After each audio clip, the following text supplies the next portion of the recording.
Do-do-do-do-do. So, we're live? Yes? Hi. Crow is dying.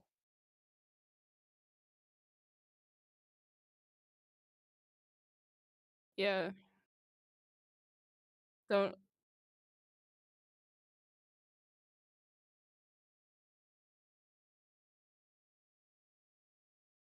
Yip, yippee! Be. Who, what? I've DM'd before. I DM'd 2 mini campaigns, so it's not like it's my first time. Yay. Also, Crow, get that stupid fucking seal out of here right now. I Ugh, don't know what you're talking about. There was no seal. I hate that stupid seal. There is no seal. You're just making things up, Matrix. That's okay. just making this up. You know what, It's 'cause you're a Asterix? witch. You know what, Asterix? You're dead.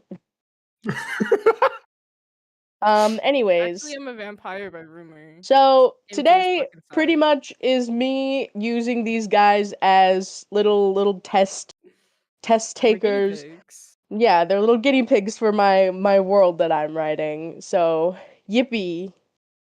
Okay. Is everybody ready? Yeah.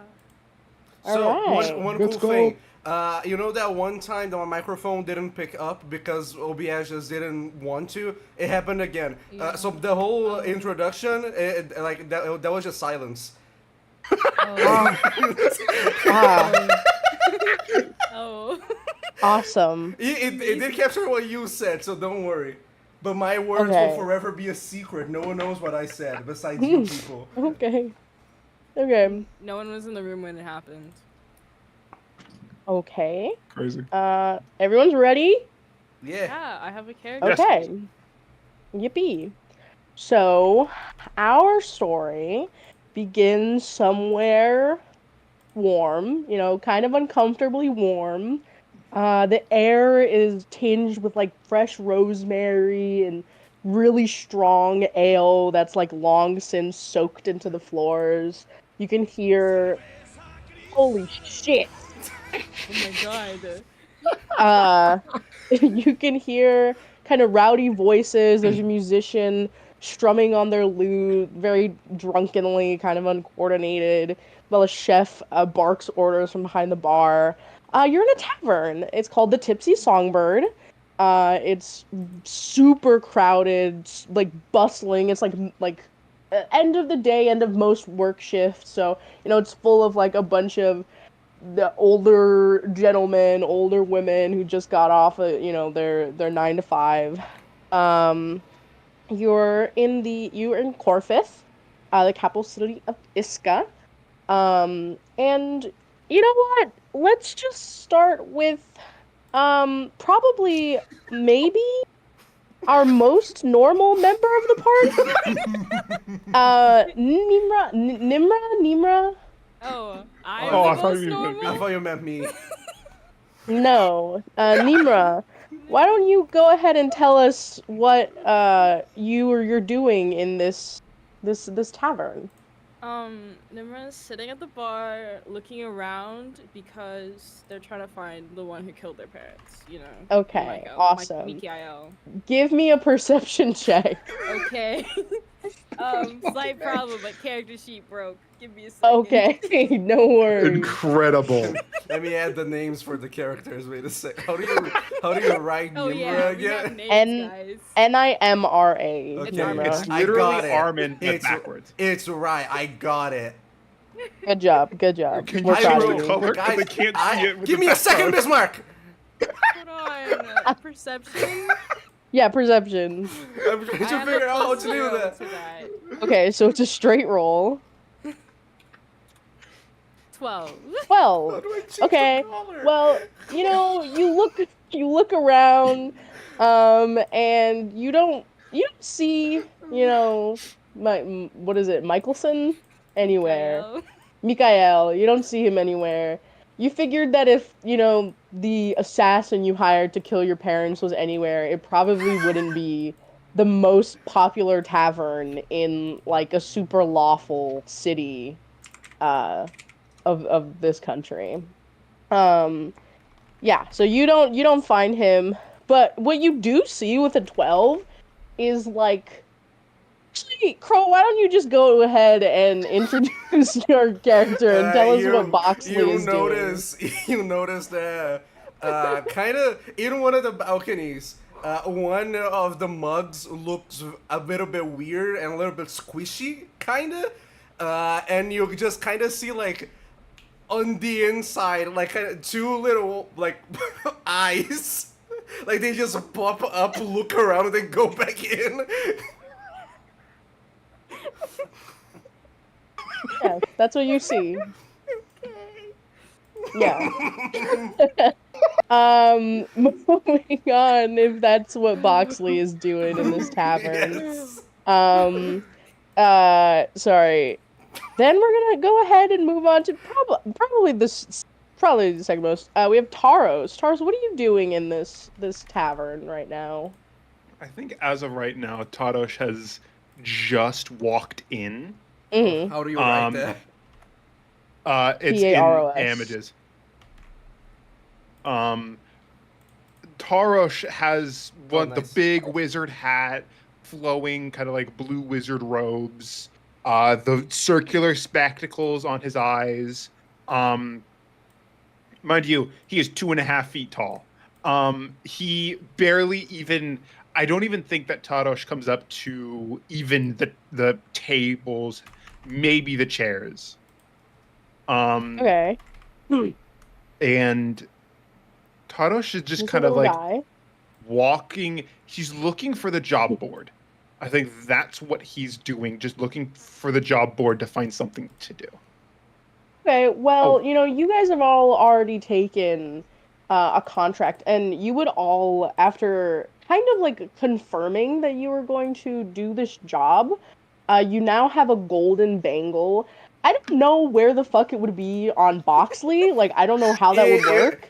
But inside, I would assume.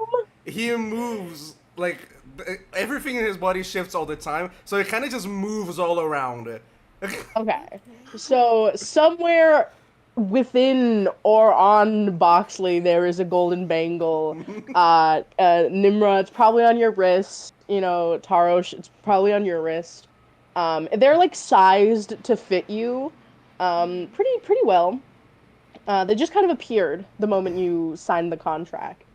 And you guys have been here maybe 15, 20 minutes, and you feel like almost like if you had a watch that started buzzing, the bangle like kind of starts vibrating, and you look at it, and there's like a faint kind of like golden string that leaves it and starts to twist and turn.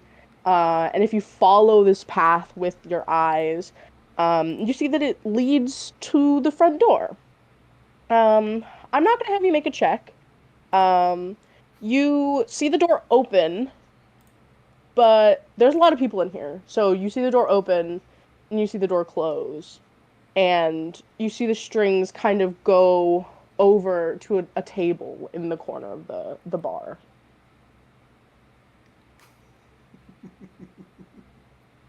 Tadosh is just gonna walk over there. Okay. The mug throws itself off the balcony and begins to roll in the direction. Roll? Yeah. Awesome.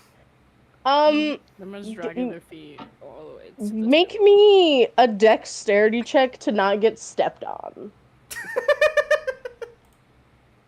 Dexterity. Yeah, I'll say you could do like acrobatics Shit, or. None of those are good. Okay. And I don't think Tadosh can see him, right?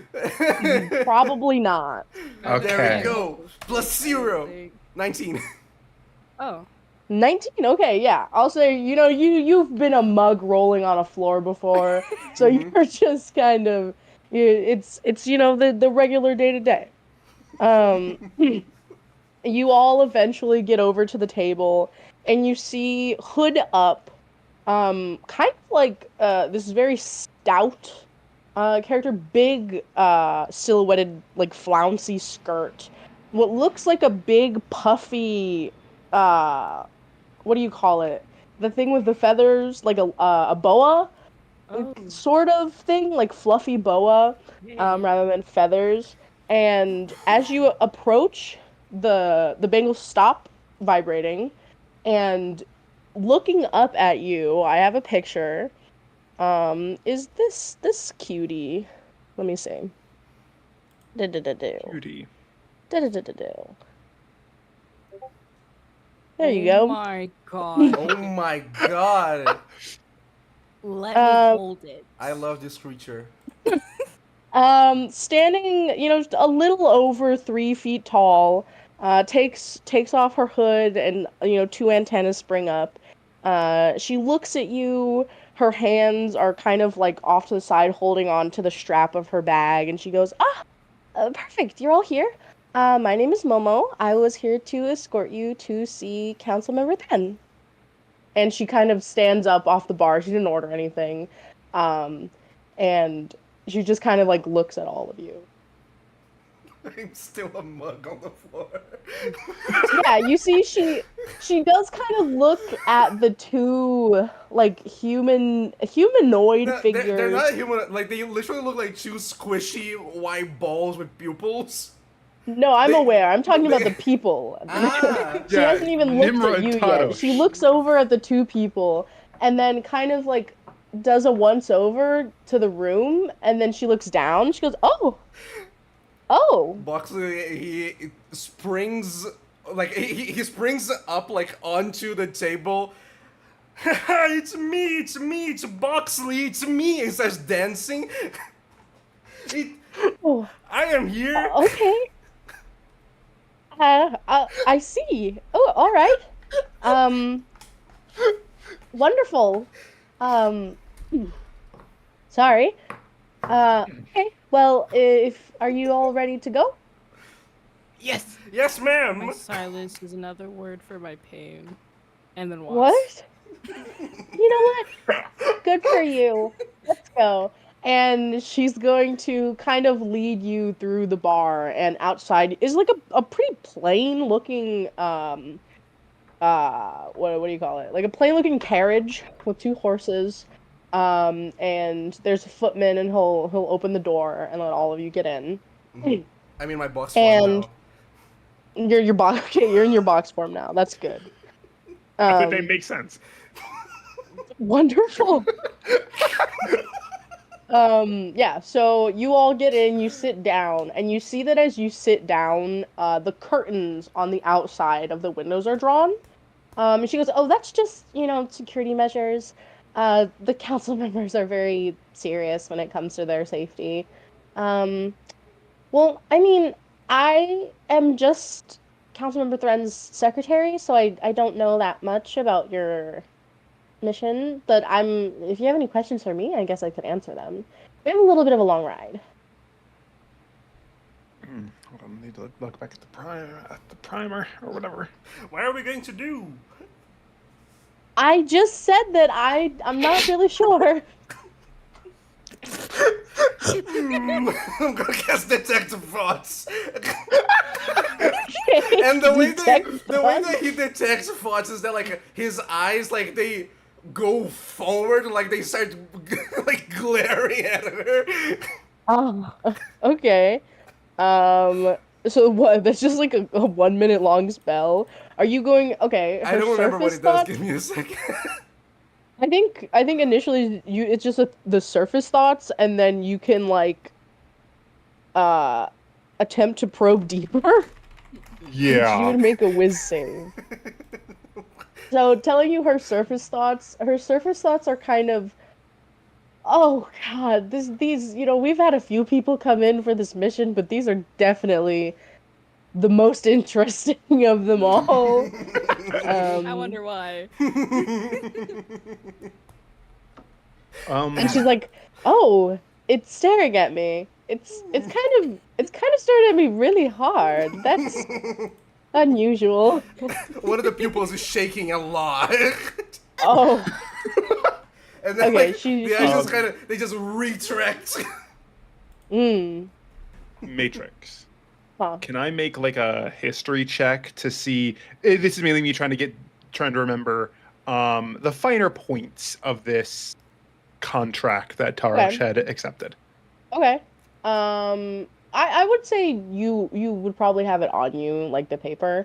It was just like an advertisement on a job board, saying that you would know that Iska is made up of like like a high council, and that one of the council members, council member Thren, was looking for a group of adventurers or mercenaries to look into a uh like a research outpost, um that they were like under their management, and that you would get further instructions, further information, and half of the pay up front, upon meeting council member. Okay.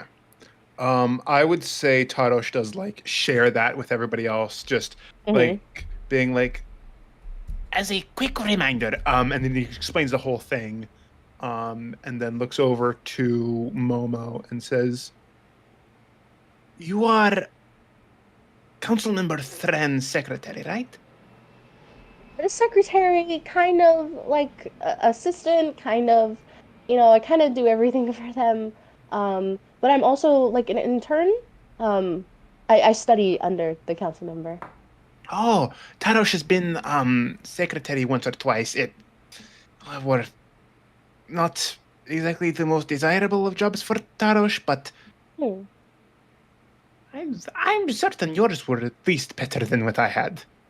Oh yes, the council member is wonderful. I mean, they're very smart, very kind. Um, they actually help me like uh, hone my magic a lot. We're spellcasters, and I actually get to help quite a lot on some of the things other interns wouldn't really be allowed to, I suppose. While Tarosh is talking to her, I would also like to make an insight check on her. Oh, an insight check about like what? Like, On Momo, because he wants to make sure that like either she's speaking like her, like he's trying to understand, is there stuff like heavier things she's not telling him? okay, yeah, go ahead and make an insight check.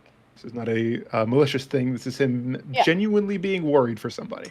Okay. 23. Okay, 23. That's really good. You would find that Momo. So Momo is like a moth person. But you would understand that in this universe and cough cough meta that it works very functionally like Eric Hawker do. So she's probably like much younger in actual years of life than she is in maturity. Um, and you just get the sense that she is someone that really admires like Counselor Thren. You're sure there's a little bit of a like bias and delusion of like, the council member is so cool and they're so awesome and they're so this and that, but you don't get the sense that she's like hovering anything up or that she's being like manipulated in any way. Like she just seems like someone who has like the privilege of working under someone that they really admire, you know? Okay. So it's kind of like excited college student vibes. Hmm. Okay. As she kind of speaks, Tosh is kind of like nodding, and he would just keep up with like small talk with her. Okay. Well, I'm just Yeah, glad but that I only never say had to so. have one of these boring desk jobs. I can be an adventurer and go anywhere that I want. We can adventure everywhere. Stop talking. So loud. Oh. I mean I've heard that being where have you gone? I mean I've been able to travel quite a lot with the council member. Have you been many other places than Iska? I have been in the basement, I have been in the dungeon, I have been in the evil tower, I have been in the swamp, the bog, the river, the pond, under the pond. It was great. Oh. All I right. think this box is delusional. Well, I'm sorry. What were all of your names again? My name's Boxley the Boxley. I'm a box. Oh, And I extend my okay. hand, and it's like weirdly wet. If Momo, that thing touches you me, see I'm there is like killing the teeniest bit of hesitance, and then she will reach out with her little like teeny tiny moth hand, and she will shake your hand. Tarosh just kind of gives her a nod and says, Tarosh is Tarosh. Harosh, Do you Boxley. always refer to yourself in the third person? Yes, Why? fun.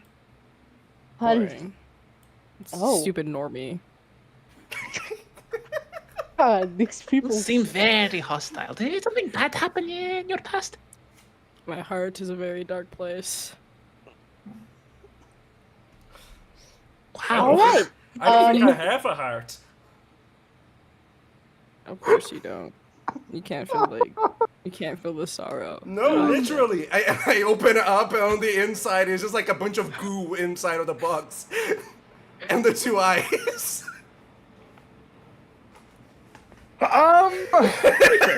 Question. Can I make like a nature check on this motherfucker? Nature Arcana, I think. yeah, I would say probably Arcana more than Okay. anything. I'm good at that. 21. 21. What information can I give you? You do know that mimics are like kind of weird already, like they're very strange creatures. Boxley is definitely not a normal mimic. He is fairly intelligent for a mimic, which also translates to him being very stupid by normal standards. Yeah, it's like being the tallest of the seven dwarves. Exactly. Yeah, it's the smallest dwarf. Okay. And his body behaves like the body of a mimic. Like it is like, I still, the way that I imagine him is like his consistency is like of clay, almost. Yeah, Play-Doh. Literally, yeah. And it shifts color and form, constantly, really like a cartoon character. Tarosh looks over, kind of like you see his head kind of like cock, his eyes blinking a few times, like processing Cock? everything. I hate you. Oh, You said the word. And Tarosh says, your anatomy is. Boxley, can Tarosh ask you a question? Yeah, go ahead, buddy. When let's say we're done with this, and we survive. It's never really a guarantee with a I surgery. literally Can cannot Tarosh- die. Oh. Can Tarosh study you? Yeah, sure, friend. As long as there's plenty of adventure for us both. Sure.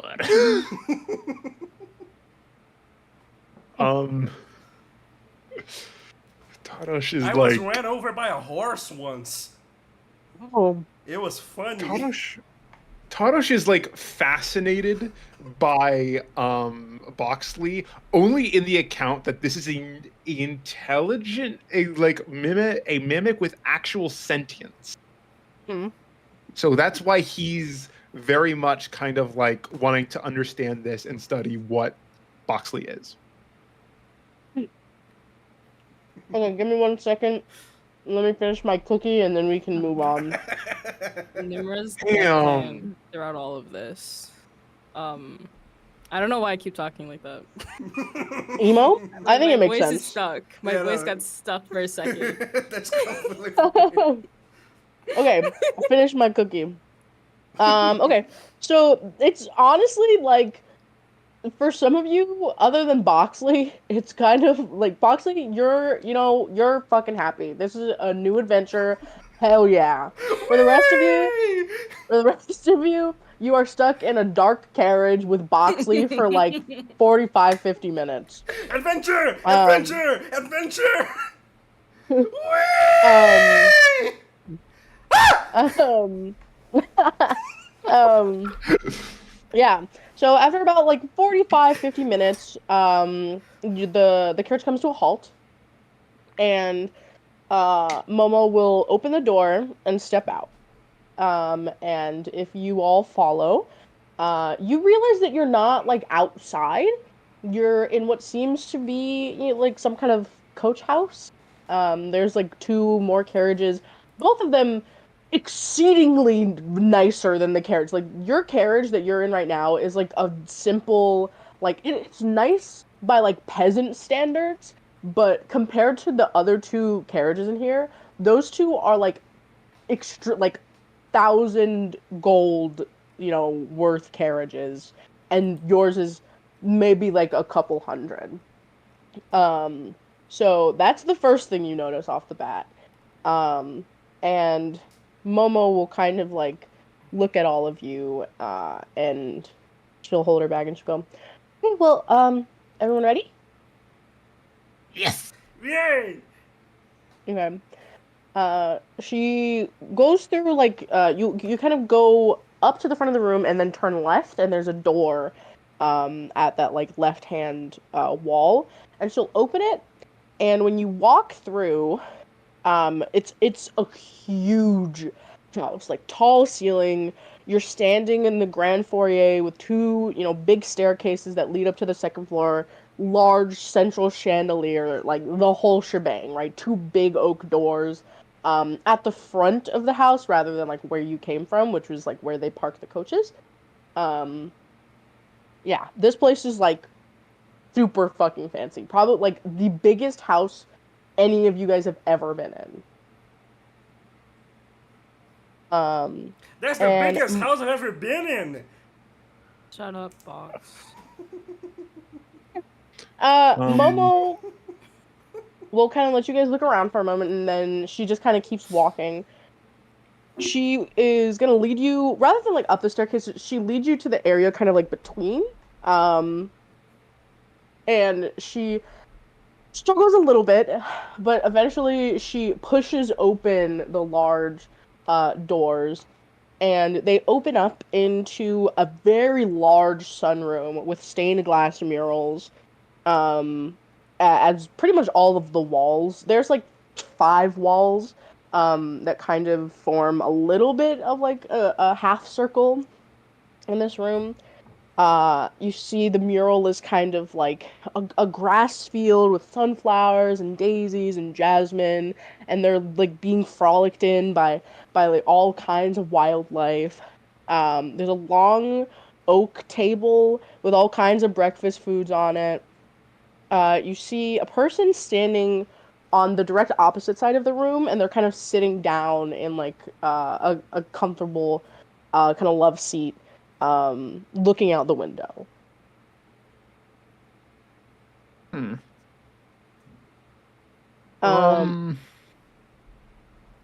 Go ahead. Tadosh is going to make another insight check for fun. Okay. On what? He wants to get the general mood of this guy. Like, how does he like? How much can Tadosh get just from looking at him to see how should Tadosh act around him?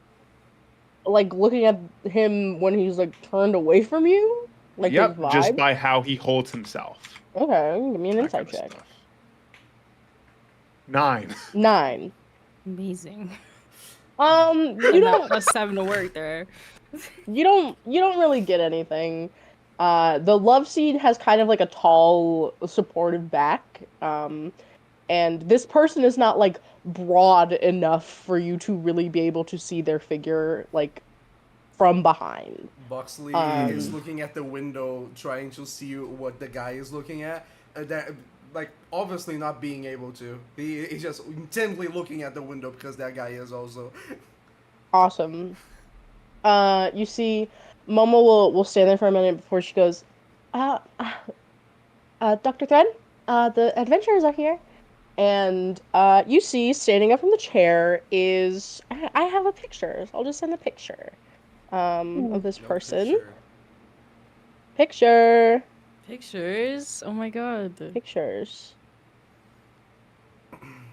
You see, standing up from the chair. Yeah. He looks so gay. You see darker skin, kind of like red-brown eyes with these thick lens glasses. It's like 5'10", like kind of tall, not super tall. You see like a long kind of lab coat. Um, Baby boy. Yeah. Long lab coat, and as they have the cup of coffee in their hands as they stand up, and you see they kind of like let it go, and you think for a second it's gonna fall, but then it just kind of like floats up and puts itself on the breakfast table. And as they do that, you also see their hand, which seems to be fully mechanical. And if you take a look at both, they seem to have two mechanical arms, mechanically and aesthetically made of some kind of like white gold, like moss agate.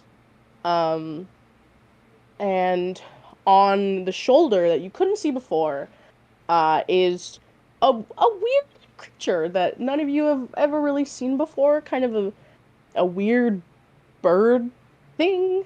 Um, and they stand up and they go, hello. Um,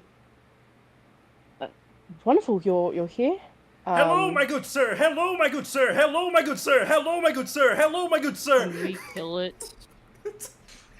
Tadosh is busy sketching. Like he has a little like notepad open. He's sketching the little animal that he's never seen before. You see, they're taken back for a moment, but they shake it off really quickly and they go, Momo, you lot must be the adventurers. I am Dr. Thren. I know you went on a long ride to get here, so feel free to indulge in anything you would like. Please take a seat. I'll sit with you and we can discuss the adventure further. And they're going to take a seat at the head of the table. Okay. How tall are these chairs? The chairs are like normal size, like average size chairs. But you see that as you go to like take a step, 3 books will like fly out of the shelves and make like a little step for you to get up. I walk. And then I get to the side of one of the chairs and I transform into an exact copy of the chair with 2 little eyes on top looking down. So are you like a chair next to the chairs, or are you a chair on a chair? Okay. Like, oh, all right. You know what? That's actually much funnier. Okay. I think we should get rid of it. I think Tadosh, the moment he sees the books fly out, immediate Arcana check. He wants to understand this as much as possible. Like what do you mean? He wants to understand both the source and what the enchantment might be. Like of the books? Well, the books flying out to support him walking up. Okay. Go ahead and give me an Arcana check. There's going to be a lot of times where this is going to happen, guys. But yeah, Fucking so nerd. you guys see that Momo sits down and there's like a bunch of like freshly cut like melons and fruits and she starts eating them. 27, damn, that is really good. Okay.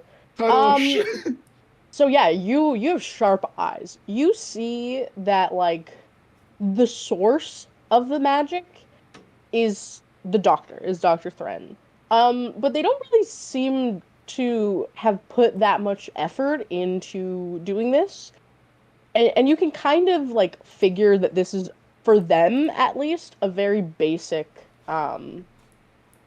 why can't I remember the magic where you just move things? Telekinesis? Yeah, it's just a very basic like telekinesis spell that they didn't even have to lift a finger, kind of, to cast it. Tadosh, once he sits down, he kind of looks over to the doctor, gives him a nod and says, Thank you. Of course. When you get up, you see there's also like a little like booster of books to make sure that your nose is not level with the table. Little guy. You're like properly seated at the table now. Boxley, you are also like seated with the table, so you could shovel food into your mouth all you want. Nimra, you are a normal dude, so you can just eat Just- anything yeah. you want. Um, and the doctor kind of grabs their cup of coffee, grabs like a croissant off the table, and goes, well, um, I suppose I should give you some basic information. I'm in charge of managing the information we get from most of Iska's government-funded research outposts. But one of our outposts up in the north has had no correspondence for about 2 weeks. Um, as you can imagine, it's quite concerning. Um, we have sent two parties of adventurers, small parties of adventurers, similar to yours, to investigate, but we have yet to hear back from them. Um, so that is essentially what you will be doing, you will be entrusted with. Um, this particular outpost has been doing research on things that the average person should not really concern themselves about. Um, I won't lie and say you won't encounter anything that poses a risk to your life. The likelihood is that one of the specimens being held there has escaped. Um, your job is to go there, recover as many of our scientists as you can, if you can, and destroy not only the outpost for safety's sake, but every specimen you may come across, um, every single one. And once you do that, return here and you will be given your payment in full. Tarosh gives a nod, and he will ask because he's a curious bastard. What kind of research were they performing at the outpost?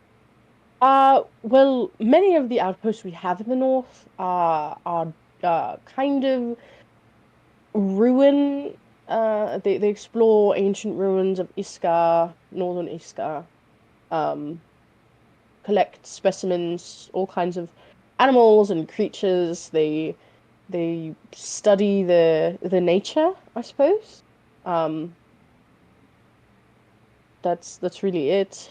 The unfortunate part is that when you are studying nature, nature is not always peaceful and kind. I fear they might have come across some sort of predator, tried to capture it, take a sample, or something of that sort, and were overpowered. I'm not sure. Tarosh gives like a few nods and says, That will be helpful. Thank you. Of course. Uh, any other questions? No. All right. Only Buxley is black clouds. cross-eyed. Oh. Truly bleed. What? What was that? Only black clouds know how to truly bleed. I don't know what their problem is. What? Tarosh does not know. You know what? All right. That's This is wonderful. the one comment that made Buxley go, what?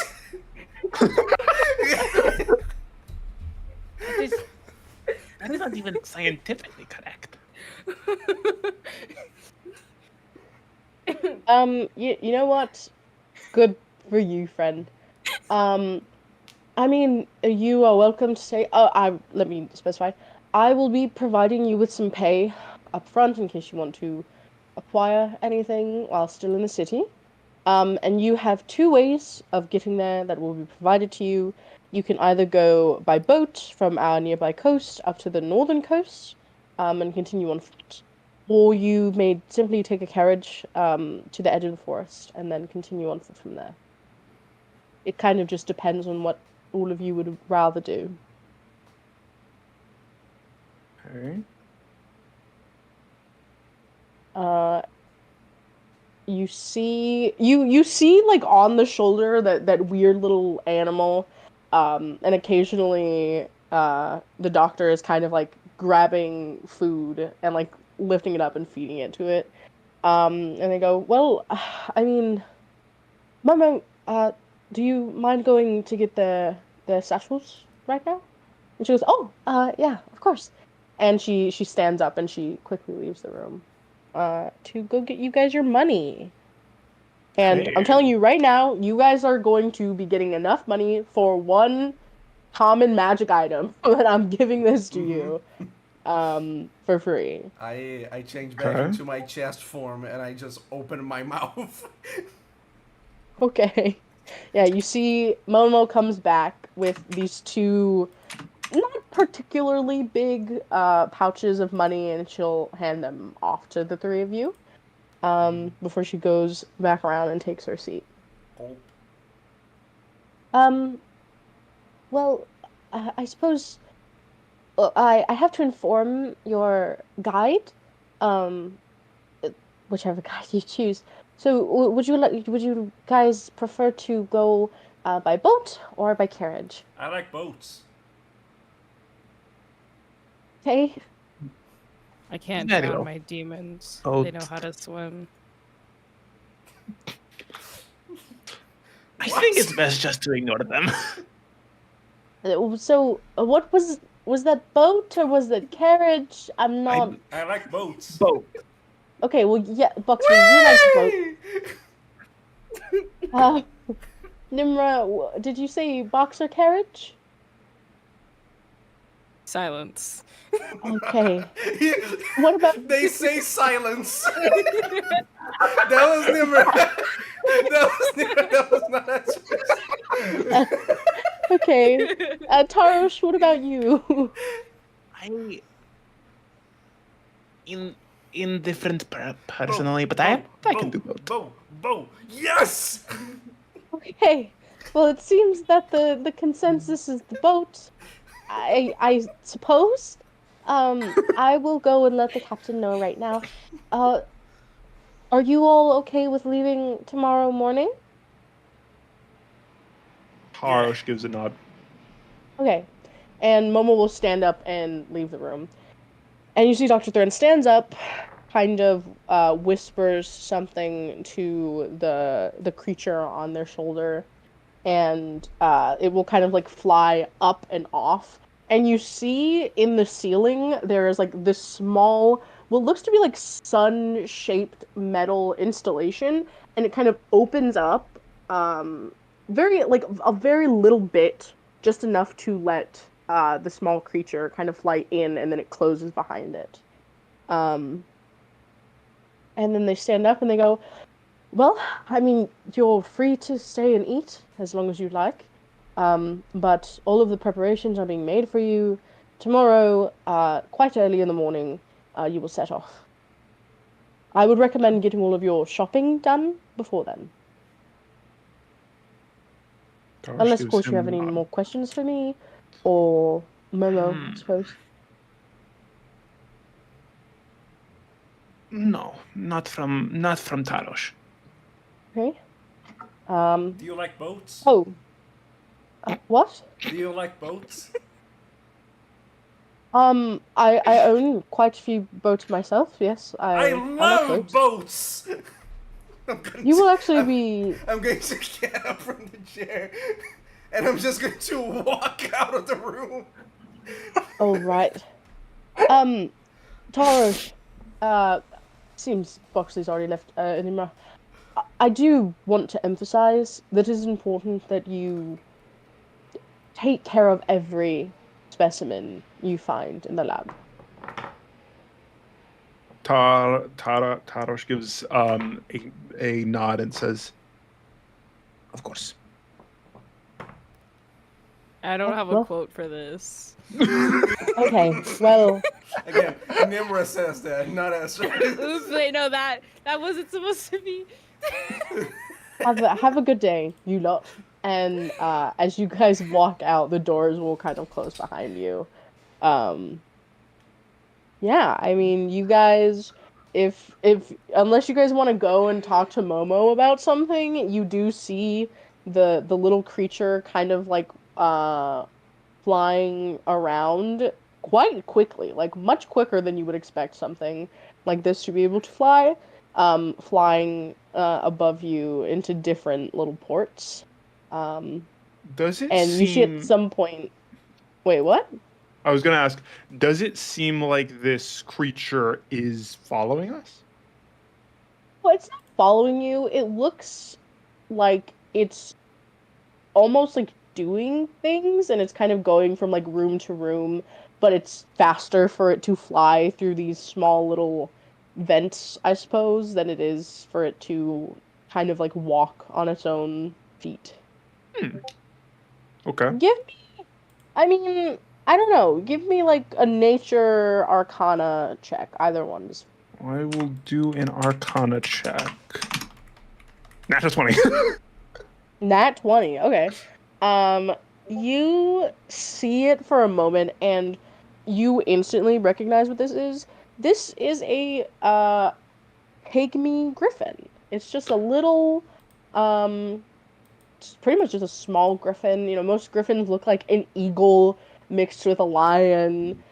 This is more like if a house sparrow was mixed with like a house cat. Um, so it's like a very, very small, kind of easy to have as a pet. Much easier to have as a pet than like a normal griffin. That's a fucking enormous griffin. Yeah, and you can also, with a nat 20, you understand that this is not like a normal pygmy griffin. This is definitely Thren's familiar. Yeah, I figured. Okay. Tadosh does keep like underneath the little sketch he made of the creature. I don't know how good it is. If you want, I can roll like a Yeah, give me a performance check, man. Okay.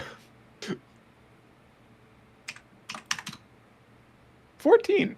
14, okay. It's a decent drawing of this little pygmy griffin. It's not like exact to this pygmy griffin, but you get the general, like, it's a bird with like lion Okay. fur and, you know, whatever.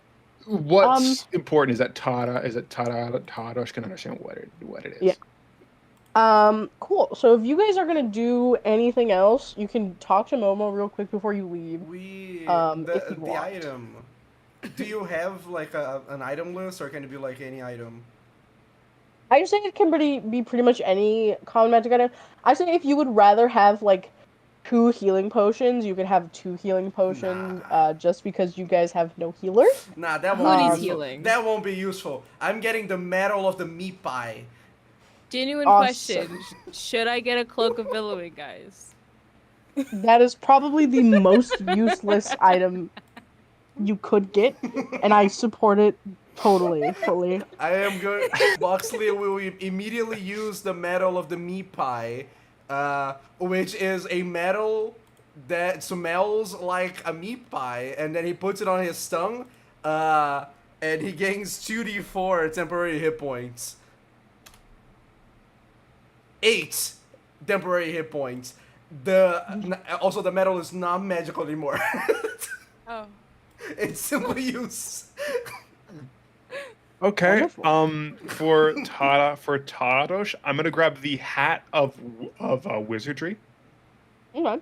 Okay. which basically just makes it a spellcasting focus for me, and I get to make a DC 10 Arcana check to see if I can cast a cantrip from the wizard spells that I don't know. Yeah, Oh. I'm gonna get the cloak of billowing and make it billow Whoa. dramatically. Awesome. I can use it once, and that's a long rest. Oh, that's fucking. Yeah. So you Okay. guys go. You're taken back to town, and then you are provided, if you do not already have accommodations, you're provided accommodations, by Dr. Thren. And then in the morning, you get there is like a letter nearby. Where does Boxley sleep? Anywhere is a box. Okay. Well, You where never would know. Boxley sleep if Boxley was given like a bed? Like the corner of the room. Okay. I thought so. Boxley, for you, it's kind of like right in front of you when you wake up. I actually don't know if you have to sleep. I would assume so. You know, the rest of you, it's like on your bedside table. It's a little letter essentially telling you like where to go and like who to find. And you would know that you are looking for Captain Bongo uh at the pier. Hmm. Okay. Hmm. Yeah, Tadosh, after getting his hat, having, all this stuff happen, yeah, he's gonna go out and try to find this Captain Bongo. Okay. Um, sorry. We're cookie gaming over here. Oh my god. Gaming. Cookie gaming. Gaming. We're actually a mukbang channel. Yeah, mukbang channel. Oh, Yum yum God, yum yum. No. Um, Can I say I have like I hate mukbangs. I think they are so disgusting to look at. I don't like it. I just wanted to get that out of my chest. Anyways, please I continue. I think mukbangs look awesome. I hate them. Every other aspect of them, though. Like, I love looking at the food. The moment the person comes on screen or starts to eat, I'm just like, nah, nah. Yeah, I nah. get pissed off. I Like, don't go away. know. I don't know. It just Give me the food. I don't like it. I don't want to watch someone else eat. That's weird for me. Yeah. It's so Um, It weird. feels gross. Genuinely hate it. Ugh. Continuing. Enough of the mukbang discourse. Okay, you guys all head to the pier, and this is not like a coastal city. Like, it's not exactly known for fishing or like fruit or anything like that. So not a lot of exports, more like travel vessels coming in and out. And you see kind of this large ship um perched kind of like centrally. It's very flamboyant. There's like gold tithings within the wood. And you see standing comically at the front of the ship is a scarlet macaw. Very not exactly pirate looking, very sailory outfit. Um, they see you guys kind of walk up, and they go, "Oh, it's you. You're who Dr. Thren sent." Hello. The cloak billows. Oh, okay. Uh, you see, they jump off of the bow of the ship and land kind of like right in front of you guys. And they take their hat off and they bow. They go, "Well, I am Captain Bungo. This is my ship. I'm going to be taking you all to coastal city. I don't. Jasiri? No. Remember, but we'll get there eventually." Tadosh does give a nod, but there is a tinge of worry in his eyes after hearing that this guy does not know where they're going. You see, he goes, "All right, well, no one here is going to help you with your bags. Put them on the ship yourself. And then, don't touch anything. I will kill you. Readily and happily. So just sit." No, asterisks. You cannot roll on the wild magic table every time you cast a spell. You are not, because I said no.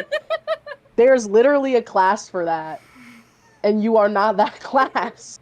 I mean, I can't play a wild magic barbarian again. That is not the only class. Yes, you're literally a sorcerer. Yeah, a wild magic sorcerer. Anyways, Okay. stupid question.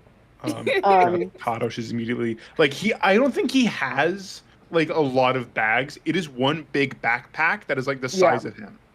Okay. And he just has it on his back, and he's just gonna go off to like a corner and just start setting it down and just start like getting books and stuff out as he's like completing some research he's doing. Awesome. You don't know if there's a bag under the cloak. Okay. Just walks on. Awesome. I mean, I will say this would be a long journey. It'd be like maybe a week and a half of sailing. Damn. Oh If god. you want, you could spend any of this metaphorical downtime. You could talk to the captain.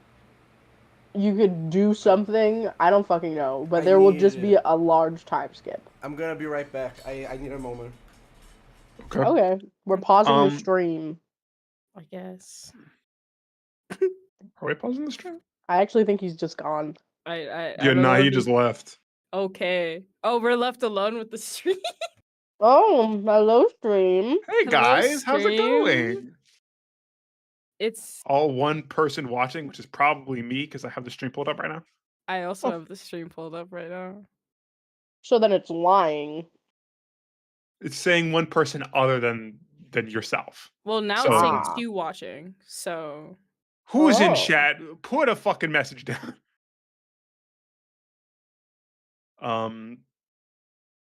I think for the downtime, Tadosh is not the type of person to just go up and talk to somebody. Okay. I think he's just doing research, just anything to complete his goal of becoming a dragon. Becoming a dragon? Yeah, Yes. okay. He is wildly off from so many different speculations and actual like meaningful discoveries. You know what? Give me a history check. History check. Yes. Absolutely. 14. 14. I am going. I'm back, guys. I was being scammed right now, but I'm back. Since we Oh. are What? doing, since this is a I'll big time explain skip, after the stream. I'm Okay. going to use my portent die to make that a total Okay. of 24. Awesome. Cool. With a 24, you actually you do a little bit of research on Councilmember Thren.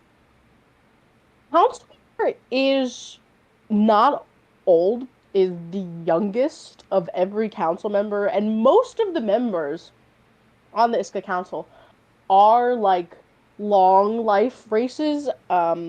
As far as literally anyone can tell, Councilmember Thren is just a human. They're about 27, so just about 200 years younger than the second youngest member of the Iska Council. And you find that the reason for this is that Thren is an exceptionally like a generational mind, like one of the smartest people that have ever come out of anywhere ever that you know of. And so you come to the conclusion that, you know what, if anyone can turn you into a dragon, it's Thren. Okay. Yeah. That's what you get from your little history. If you want to do any history about the place you're going to, you just find out that it's like, you know, a little. Actually, it's one of the bigger sea coastal cities. And that the place that you guys are going to specifically is a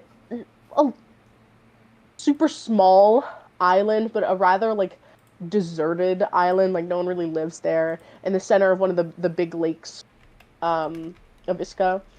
And there's nothing like particularly remarkable about it. The only remarkable thing about this coastal city is that it's close to the Three Crescent Isles, which is the kind of tropical destination, the tropical country of Tamai.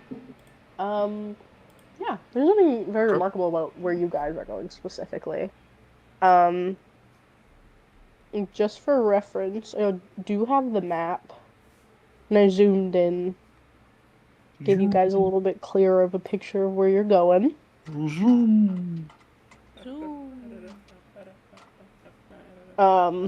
X marks the spot. That's where you guys are going. You will be dropped off kind of like a little ways away. It'll be a little bit of a journey on foot. So, is anyone else doing anything on the downtime? Nah. Depression. Okay, depression. Roll for depression. Give me straight D20. Okay, hold on. I hope. Natural 20. You're great at You know what? depression. You're great at No, it. I was actually gonna say that the lower you roll on this, the better. You know what? You try really hard, like, to be as depressed as humanly possible, but you are on this beautiful ship surrounded by crystal shining waters. You wake up every day to a delicious, fresh breakfast made by a good cook, and you're kind of pissed off about the fact that you, like, are not depressed at all on this It's the journey. happiest you've ever been, actually. Yeah. This is the happiest song you will ever hear. The happiest song we have ever played. Yeah, exactly. Let it go, but she liked me. Yeah, so you are having a frustratingly good time on this ship. Yeah, I mean, like, this is, you thought that your happiest day was the day when you had your parents assassinated. This beats that by, like, 1,000 miles, you know? Wild sentence, by the way. So, eventually, after about a week and a half, you guys pull up to the shores of this city has a name. Davalia. You pull up to Davalia, and it's just like your typical tropical, like, coastal city. You know that, like, further north where you're going, it's more like rainforest than it is like tropical coastal. But yeah, you guys have about a 12-hour on foot journey to the island you go to. And give me Boxley to do this, because you're kind of inconspicuous. As you are just an item most of the time. Give me either a perception or investigation check. Am I good at either of those? I don't know. You should be at least It's- okay at investigation. Investigation, -1. Perception, 0. What are Boxley's stats? What? I have 0 on dexterity, +1 on constitution, -1 on intelligence, 0 on wisdom, +3 on charisma, and +3 on strength. Okay, so you are the worst wizard. I'm not a Ever wizard, I'm a wizard. sorcerer. Oh, you're a sorcerer. My bad. Sorcerer. The wizard is actually smart. Yes. Okay, go Why ahead. did I have the +0? It doesn't mean anything. I don't know. I can use my twist of fate, and not to Yeah, you can. Of fate. I think it's. I Add a could 1, 3, spend 4. I could spend okay, how much do I add? 1d4. 1d4. I spent 2 sorcery points for that, and it's 14. okay because I get to roll on the wild magic table. Mm-hmm. 15.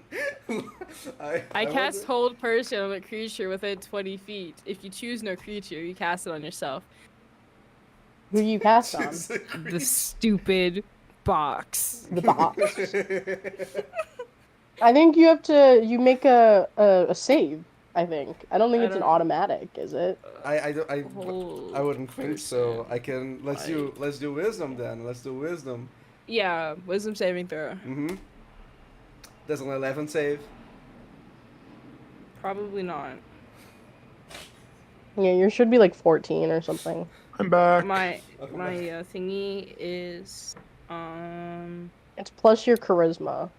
yeah, you don't pass. My DC is 13. Yeah, so Just freezes in place. What the fuck is going on? Okay. That's a good question. Okay, so Matrix asks Crow for a perception check, right? And so Crow could have like a +1d4. I used one of my mild magic abilities, and then I got 15 on the table, and I casted Hold Person on the box. Yeah, and he failed the save. So I think you're there for like a minute unless you choose to drop it. Yeah, I'm not dropping that. Okay. Well, Boxley, while you are in this state of frozenness, you do overhear there's like a couple of kids and they like run by you as they're playing and they scream when they see you, and then they kind of just like stop running and they like quickly walk away. But you hear them and they were telling a story when they were like running past you. Um, and you hear them. They stop for a second, but then they do eventually continue. And you can hear them. Oh, didn't you hear? I heard that. What's his name? Michael. He he said that the waters of the lake were boiling a few days ago. Isn't that so weird? And then the little girl kind of responds. She's like, "Yeah, well, Michael's a liar, so I don't know if I believe him." And they kind of just go about the rest of their day. And eventually, you are unheld. Buxley continues on the same pose because he doesn't realize it's ended.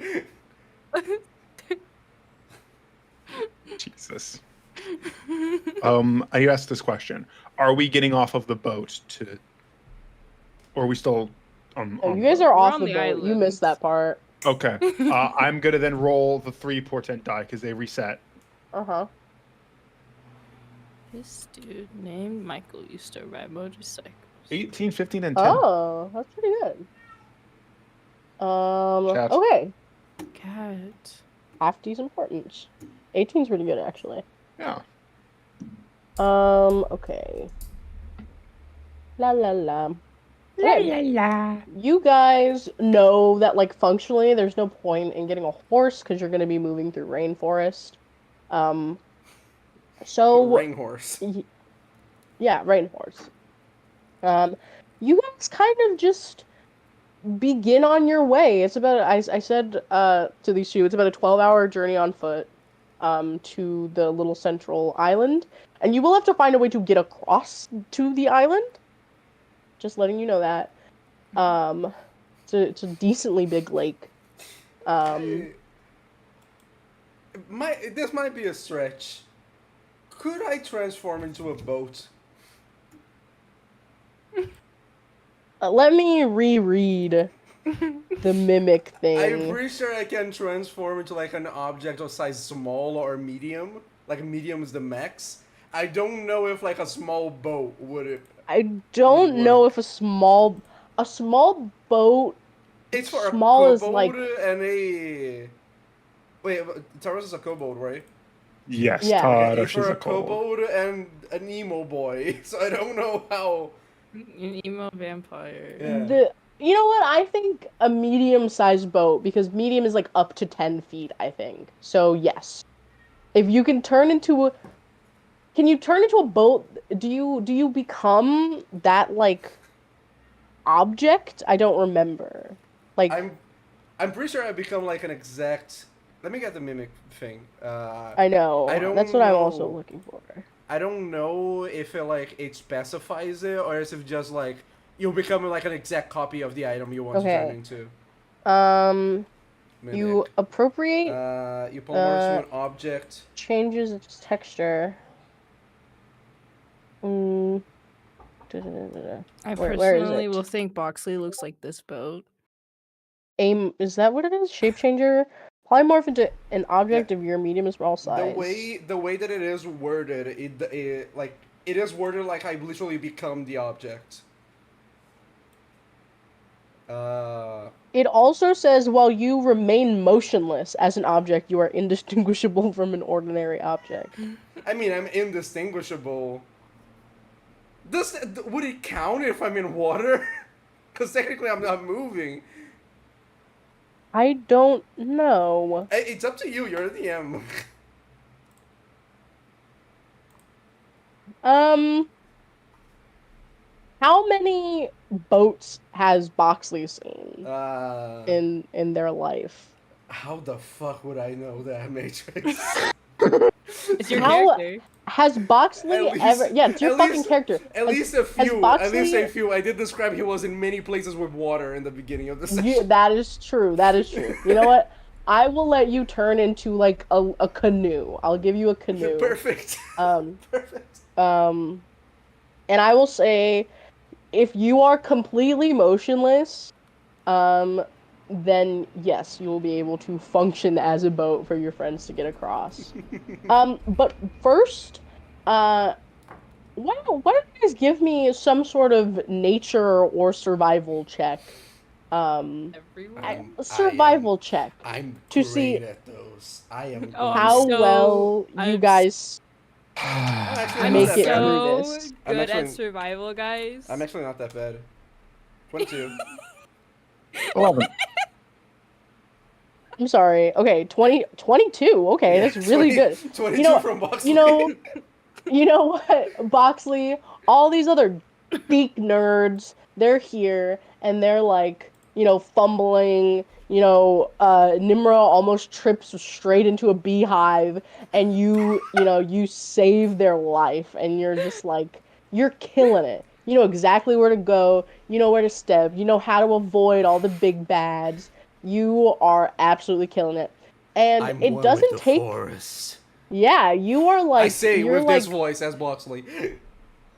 yeah, you're like swinging on vines like Tarzan. You're batting away, like you scare away like this particularly pissed off little like angry rat creature before it even has the opportunity to attack you.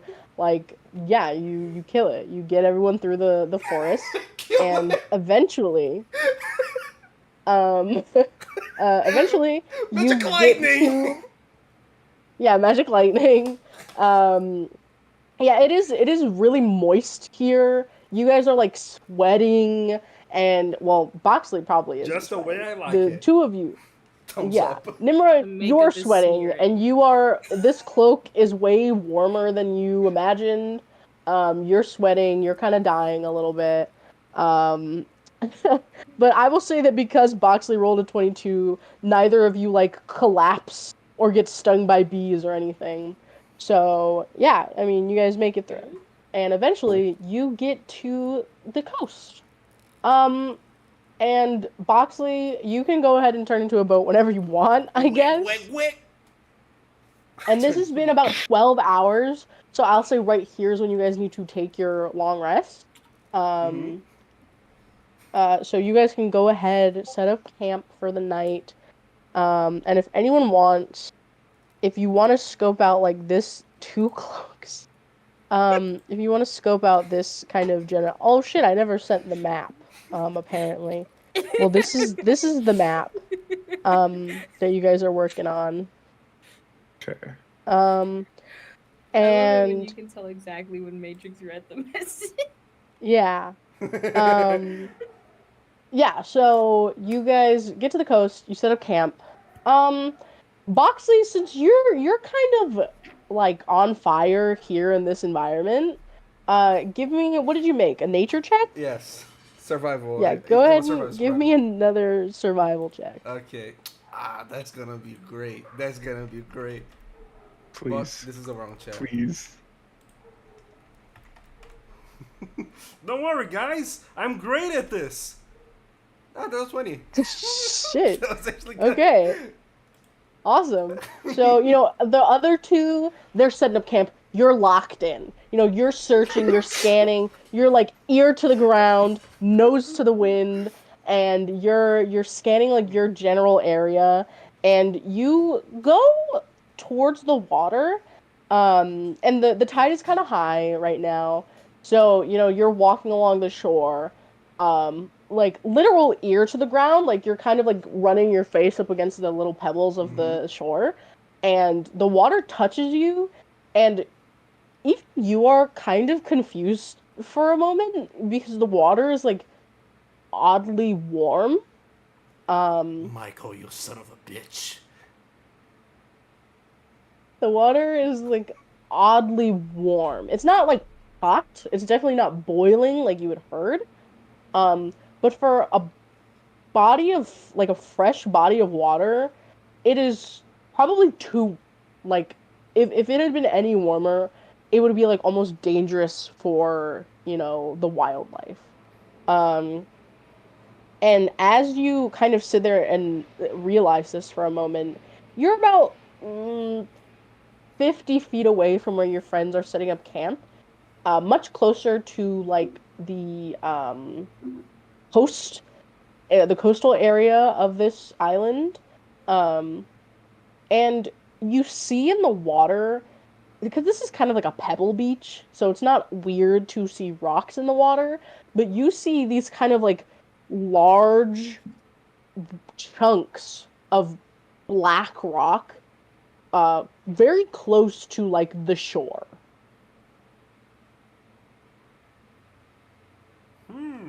Oops.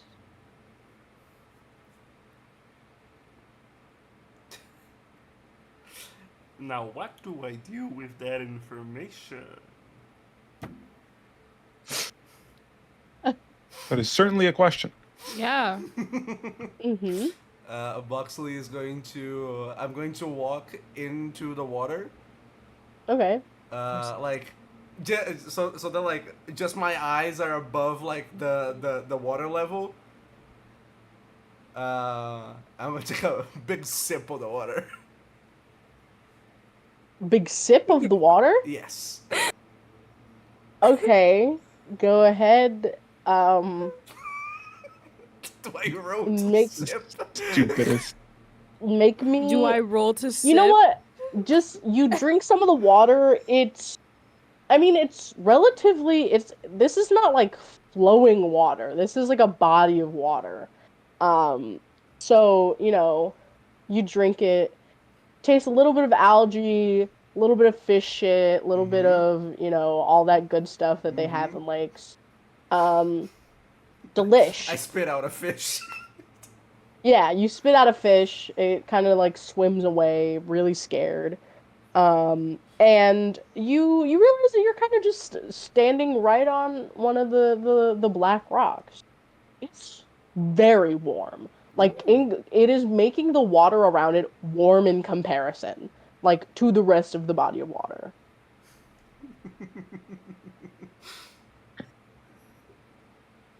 Huh. I'm gonna. I stand there for a little while, like just kind of Okay. thinking to myself, and then I'm gonna go walk in the direction of my friends, completely wet, like Yeah. soaking wet. Yeah. You're like dripping. There's like water inside of the box that is kind of like swishing out awkwardly. Guys, I found some hot rocks. Some hot rocks? Yeah.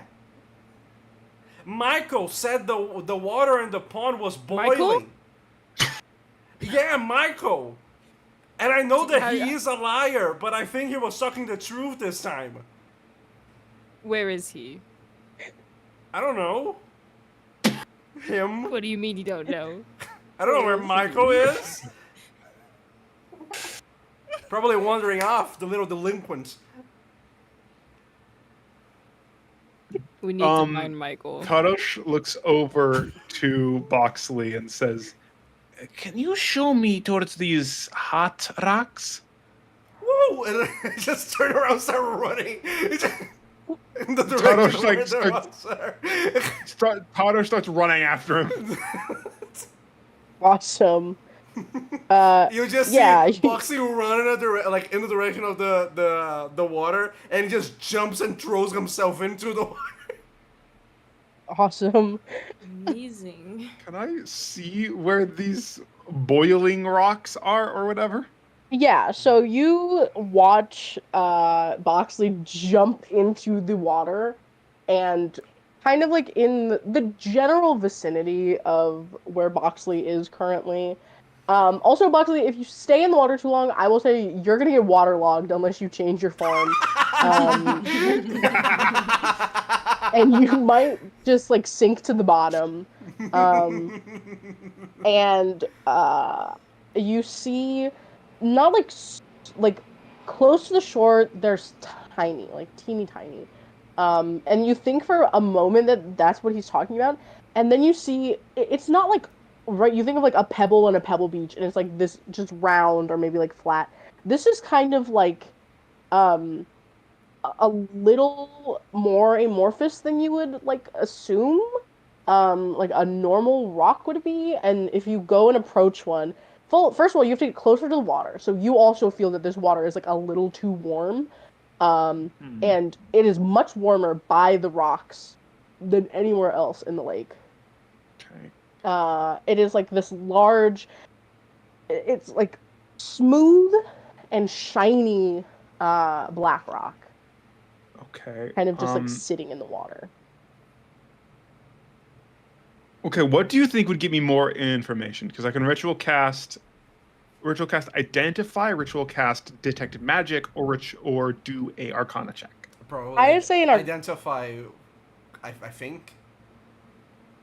Well, you could do either of those. I would say, um, give me an arcana check. Okay.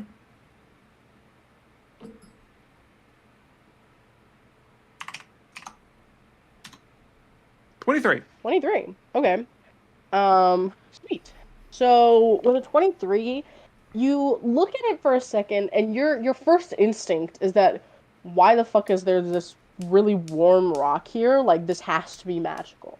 Yeah. You know, but then you look closer and you're like, this is just like a chunk of obsidian.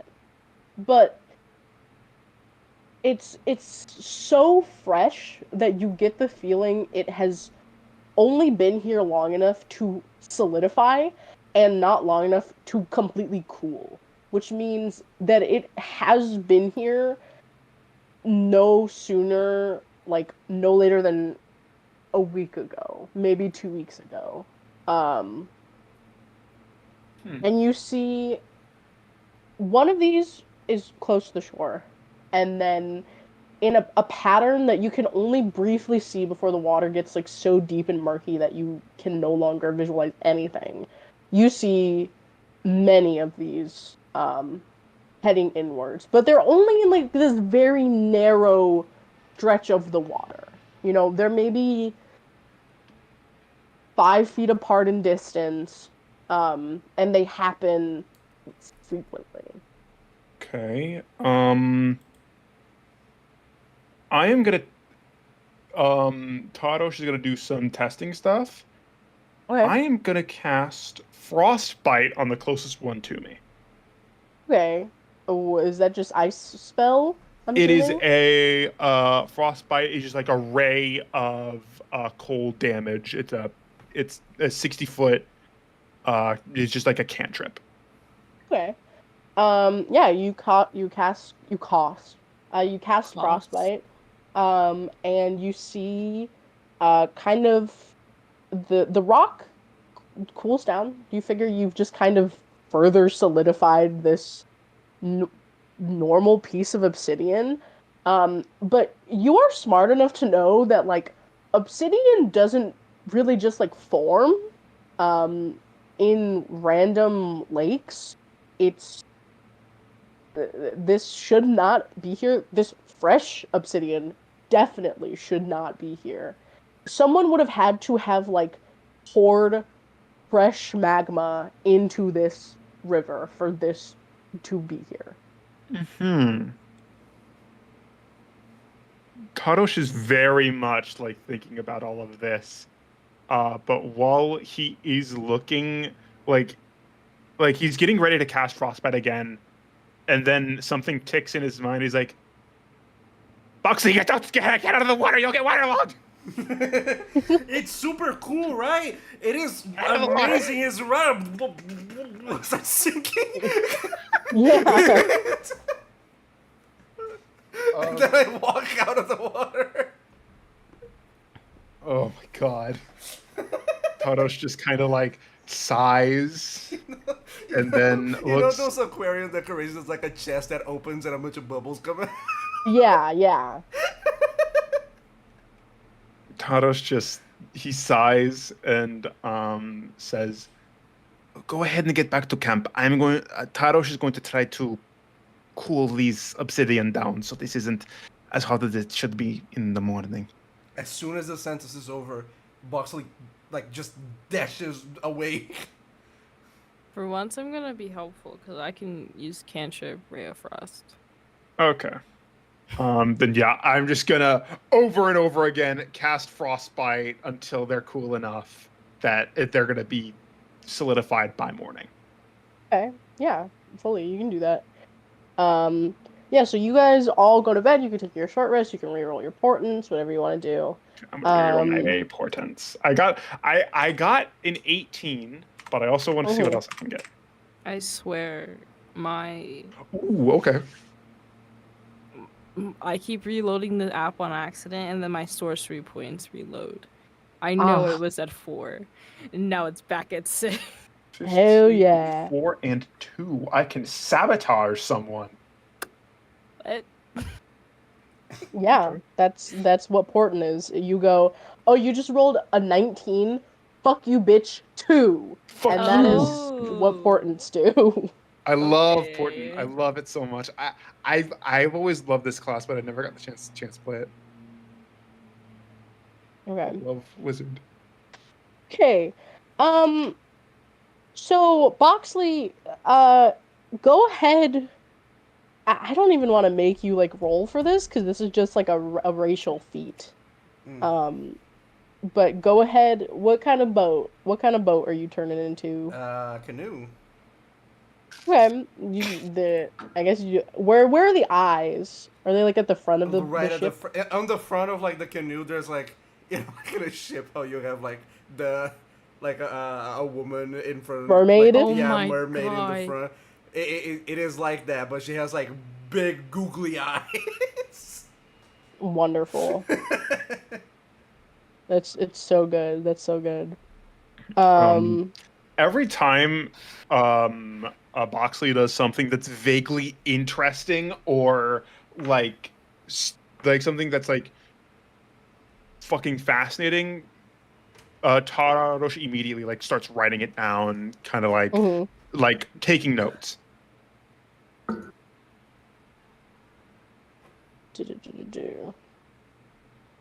Okay, yeah, you guys, you fully climb onto Boxley, and you are able to kind of get going, I guess.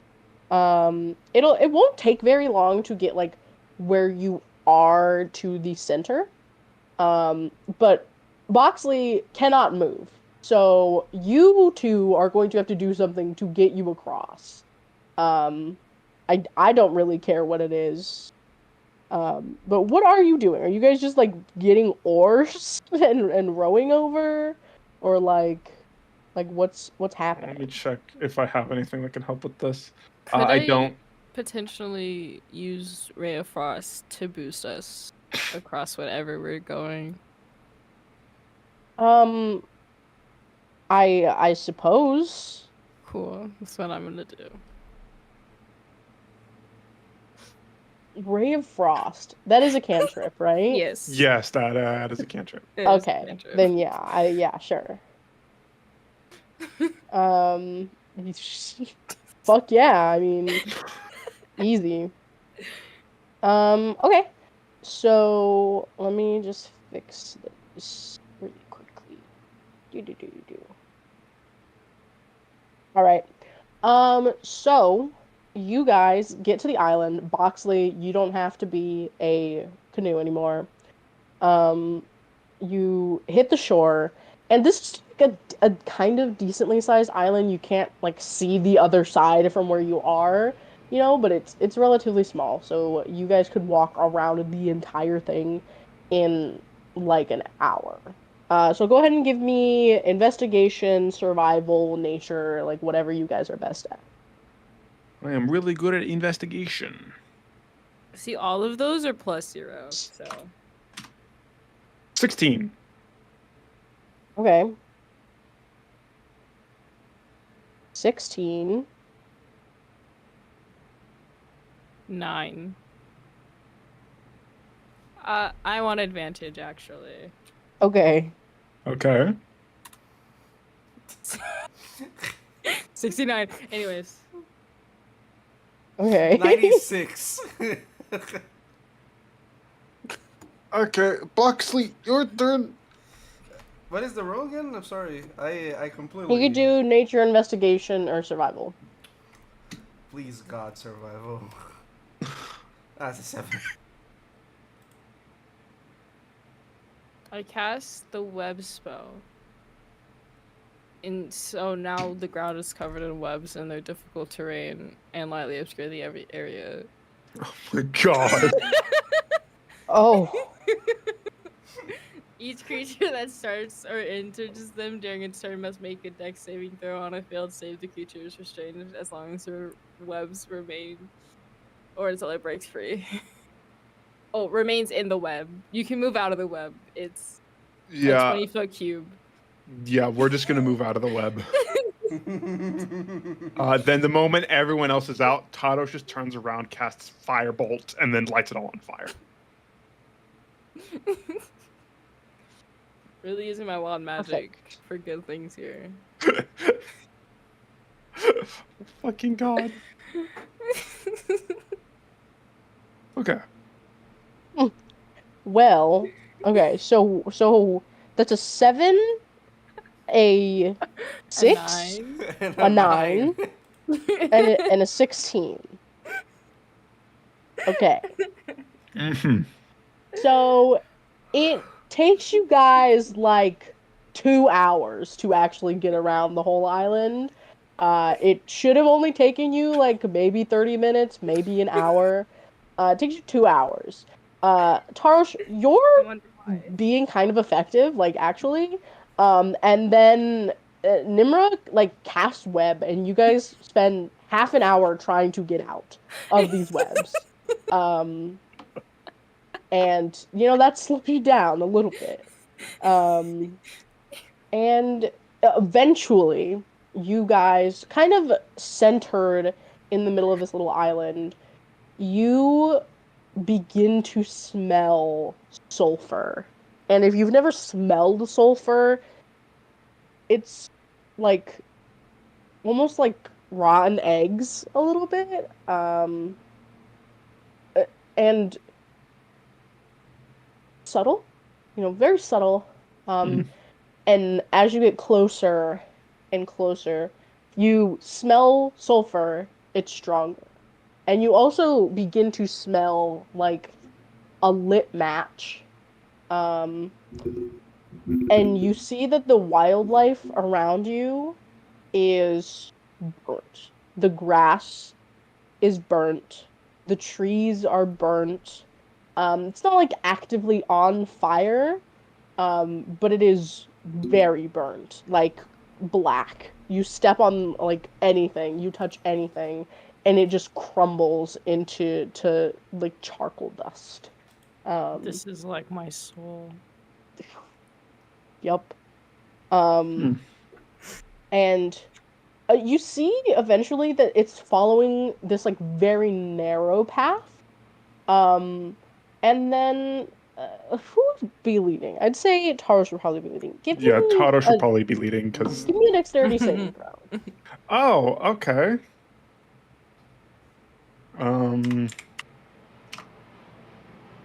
12. 12. Okay.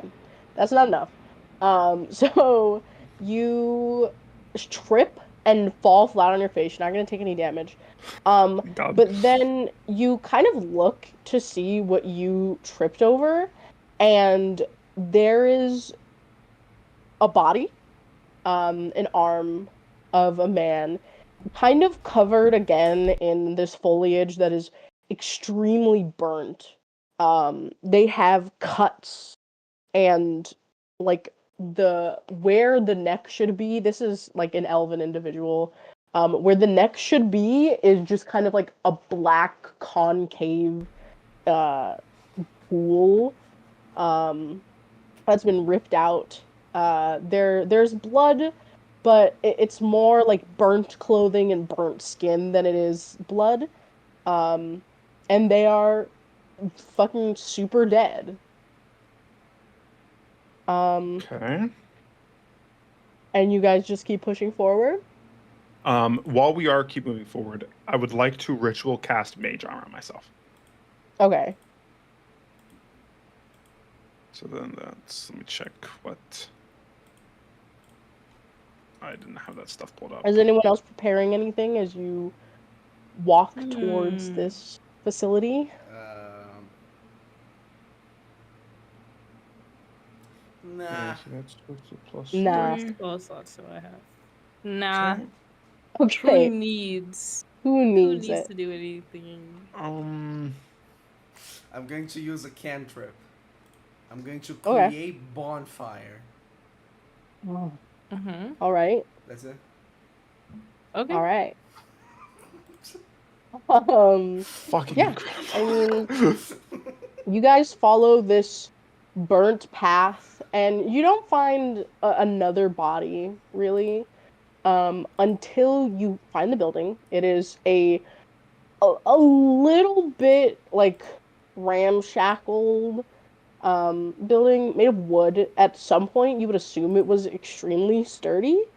Um, it's relatively big, not very big, like the size of your average like suburban house, I suppose. But for a research facility, that's kind of small. There's 2 floors, and you see that the wall like closest to you, where you would like assume the front door is, um, there is just like a hole kind of like burned into the wall. Um, and it is kind of like blackened around it. Um, you can't really make out like the shape, but it is about 5 feet tall. Um, and it's just leading into the facility further. Okay. Um. Tadosh kind of like looks around. He's really bad at deception. Like he has a +1 in his charisma and no proficiencies. Um, We it's need easy to deceive. tell he is getting worried. He's getting very worried. There it is, guys. We found it, and I'm walking towards it. Tadosh is going to. I'm gonna prep a spell. Mm-hmm. I'm gonna prepare Rhymes Binding Ice, Okay. and I'm gonna Cool. walk closer to Boxley. Okay. Are you guys going inside? I would assume so. Uh-huh. Yeah. Okay, are you stealthing? I will stealth. Fuck no. Ooh, wait. I Okay. can use stealth. I'm not bad at stealth, guys. Uh-huh. Okay. I will say that since Boxley is not stealthing, In fact, I'm gonna cast a light. I okay, just go cast a ahead. light in front of me. Cast light on what? I need to be an object, right? Yeah. What do I see here? Well, as you go inside, you smell sulfur and it's strong. You smell blood. You smell chemicals like alcohol, like cleaning alcohol. You smell all these kinds of things, and you see dead bodies kind of everywhere. There's one immediately as you walk in, a dragonborn, kind of like slouched against a wall. Oh, I didn't But see you next there, to them, sir. next to them, you see just a little quill, like a nice, fancy ink pen. And that's kind of the only thing you see here that is not shattered or burnt to a crisp. I cast a light on the quill. Okay. Yeah, you have this little quill of light now. So stealth, that's a 12 and an 18. Okay, I will keep that in mind. Mm-hmm. All right, you guys give me this first floor go ahead and give me investigation or insight Please survival. check. Fuck. I'm gonna do I don't know how insight much insight do I because have. You know what? Do Go we- ahead and do survival if you want. There's a Yes! 15 on the investigation. 15 So on insight. 15, Wait. 12. 12. Okay. So what did you roll, Tarosh and I Nima? did investigation. Okay, Insight. investigation. Okay, insight. Tarosh, you gather that you kind of look around at the scene, right?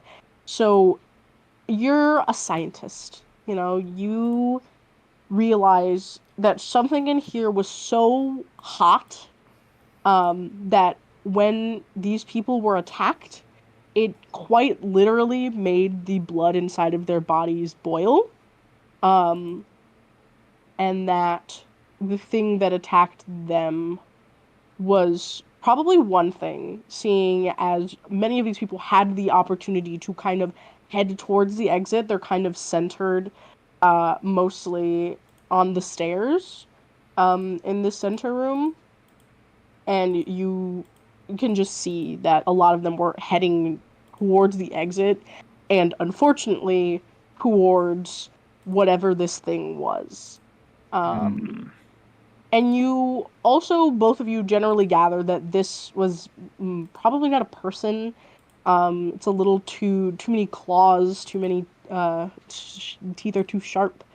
But it's not like indicative of anything you've really ever seen. Nimra, you get a little bit more than that. You can understand that these people, as they were like fleeing for their lives, were attacked by some kind of maybe cat. Cat? Yeah, some kind of maybe a cat, maybe some kind of jungle animal. You're not really sure because there aren't that many like larger jungle animals in the northern part of Iska, but that's what you're able to gather. 12 on survival.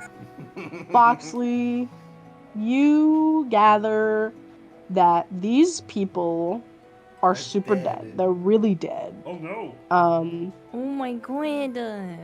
yeah, they're really dead. Some of them were scratched. Some of them got bit. They're all kind of burnt. Really unfortunate. You're not sure what did this, though. Yeah. And so you guys can go kind of further into the building or up the stairs to the second floor. Let's go. Let's go up. This is just like a building, right? Yeah, it's pretty much just a Okay. building. It's just like 2 floors, cement walls. It's like a very basic, like they propped this up to do research here specifically. Okay.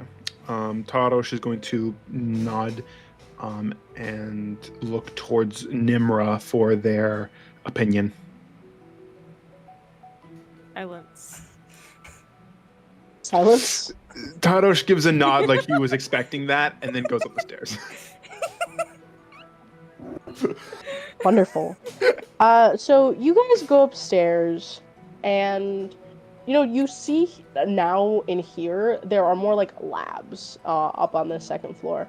You see one of them has like bird cages, it seems, but the birds inside are dead, and you can just tell that it's probably not like they were killed or experimented on, more like they were left here and starved or died of dehydration. This Same makes goes, Tarosh a there's little sad. small frogs, there's rabbits, there's all sorts of like wildlife, a lot of mice. It's a lab, there's a lot of mice, and they have all there's not a single like trace really of death or the same kind of burning, but there is like a very obvious There's a ladybug. oh, That's nice. a wonderful Perfect. there's a very obvious like pattern of burnt the wood is or the floor here is made of like cement. And someone give me an investigation check. Or just a perception check. It doesn't really I'll matter. do investigation. Well, they're both +0. So what? Okay. What do I have to lose? Wow, that's an 11. 11, 13. Okay. 13. Is Boxley gonna roll What is it again? perception or investigation? Okay, cool. 10. 10. Wonderful. Nimra, as you look at these kind of like burn marks on the walls and on the ground in front of you as you like walk through the building, you're like, it's like a little bit like a cat's paw, but like 50 times bigger. It's about the size of your face. Mhm.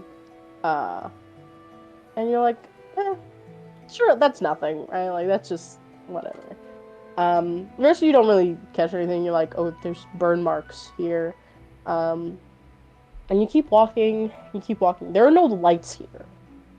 Do all of you have dark vision? I just kind of assumed so. I Tadosh think does you all have dark vision. I do. Okay.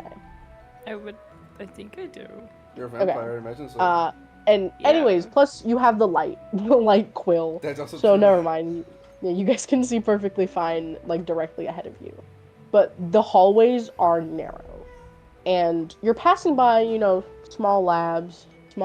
You can like they're glass walls, so you can kind of just like see inside. And then you get to the end, and you see two like solid walls, with like iron doors, and there's like one on each side of the hallway.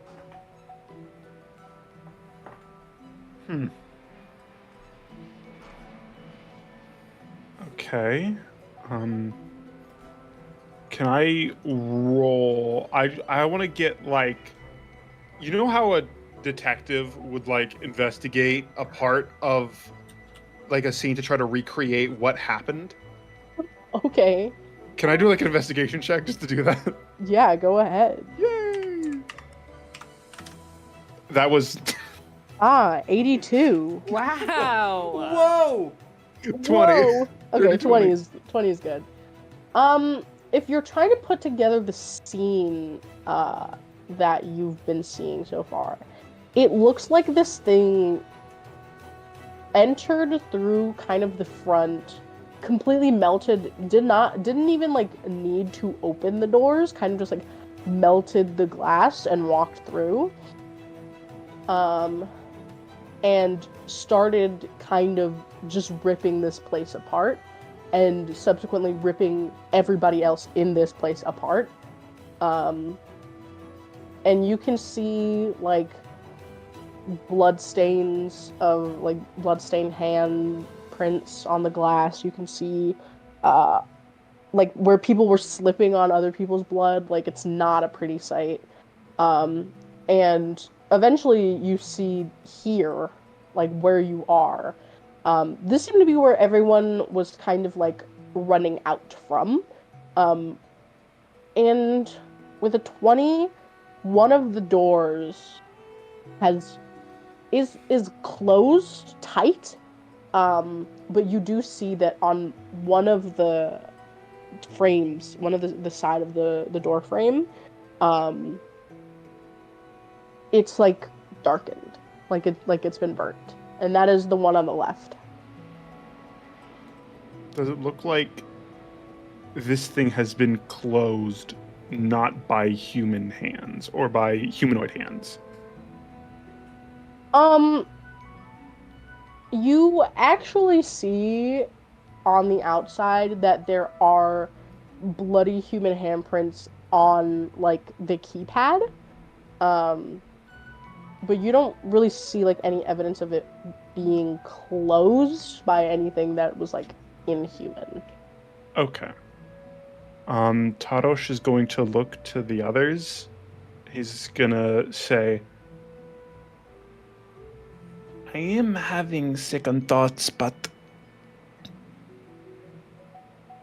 we should try to kill this thing. And Tarosh is gonna walk up to the keypad and try to piece together from all the blood on it to see what a possible combination could be for this. I mean, yeah, you can. Go something dumb. I can show you. I mean, love yeah. adventure. I'm having so much You can fun. see, you can see by the blood on the key prints that you can get the code easily. And you press in the code, and the door you hear like whirring and clicking, and then the door is unlocked, and you can push it open if you want. Okay. Tarosh is going to once again prep Rhyme's binding ice Okay. and slowly push the door open with his body. Okay. We go through the door, and everyone's just gonna be like, "It's a very angry cat," and then not say anything. I'm not gonna clarify.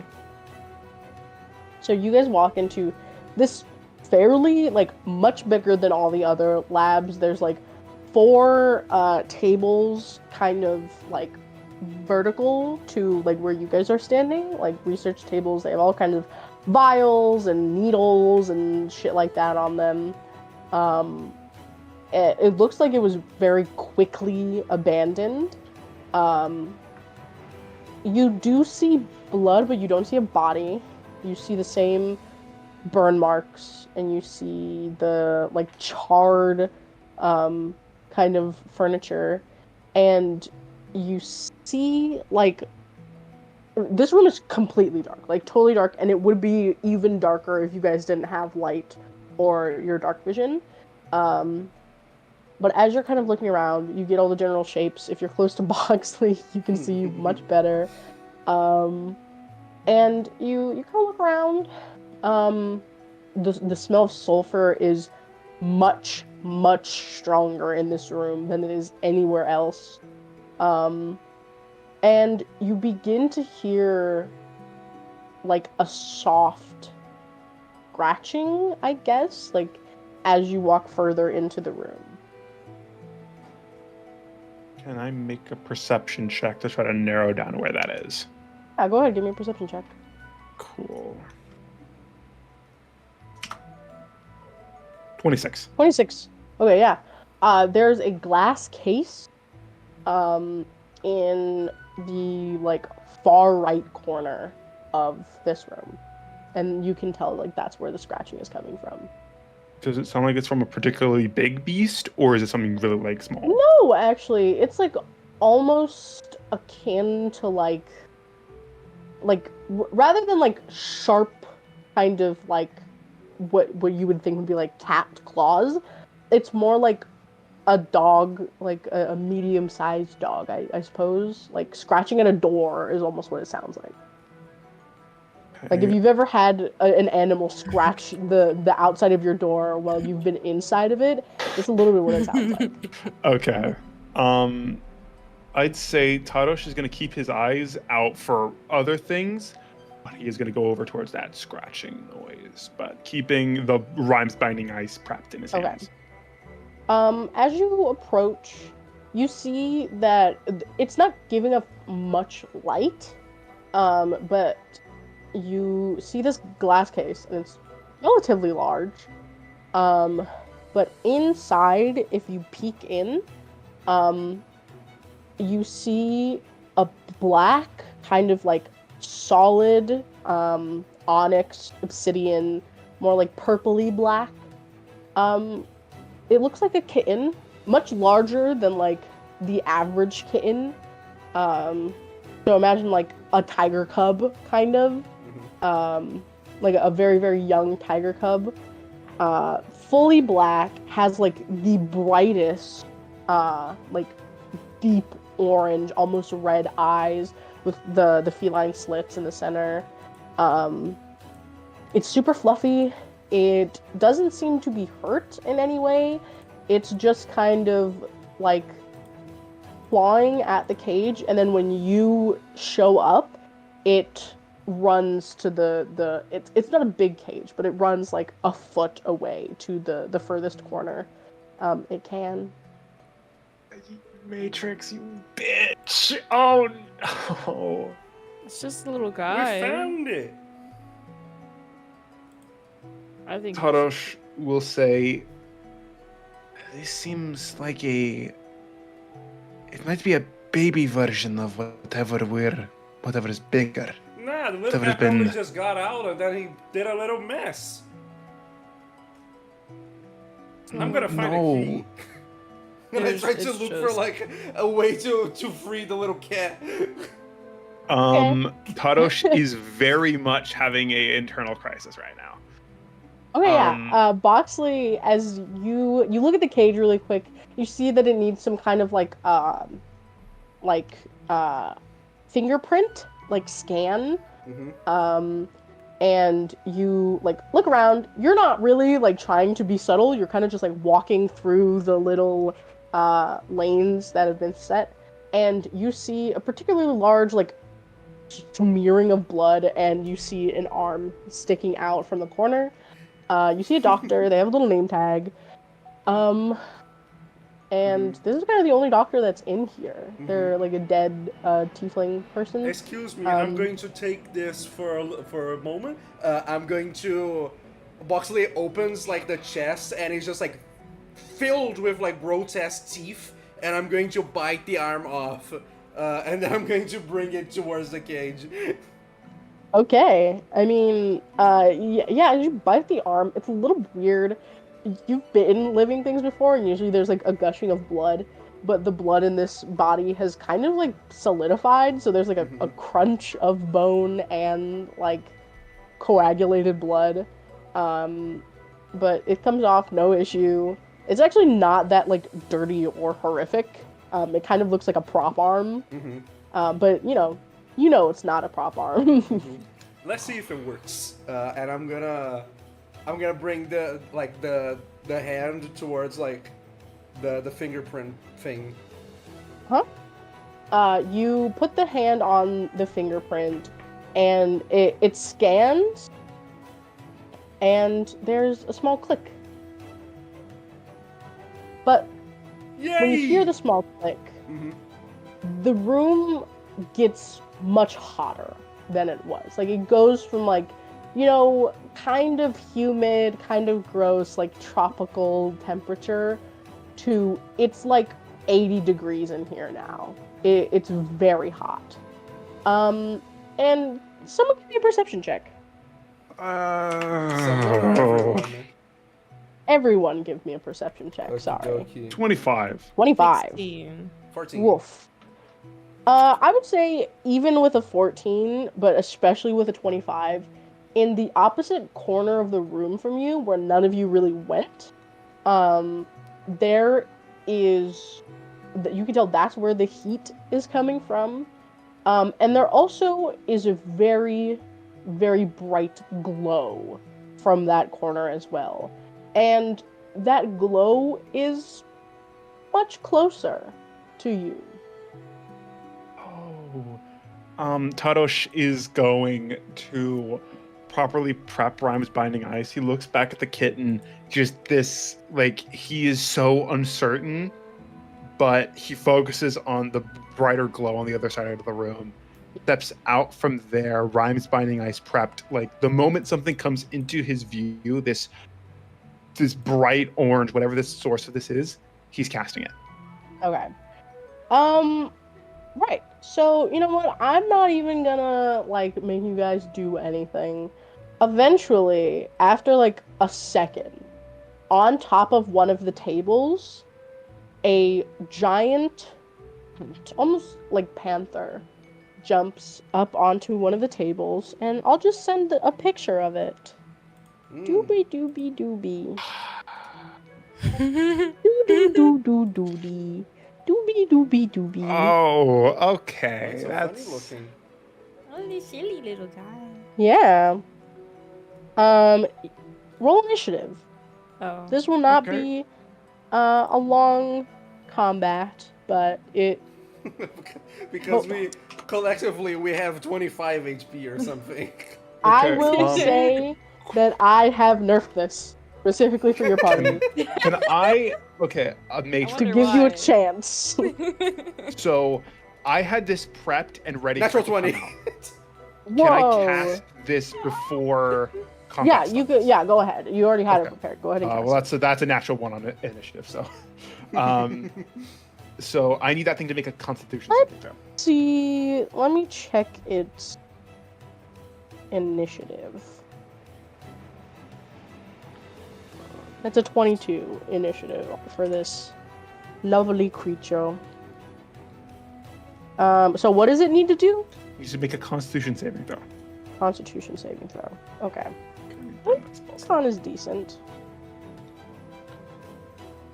18. It passes.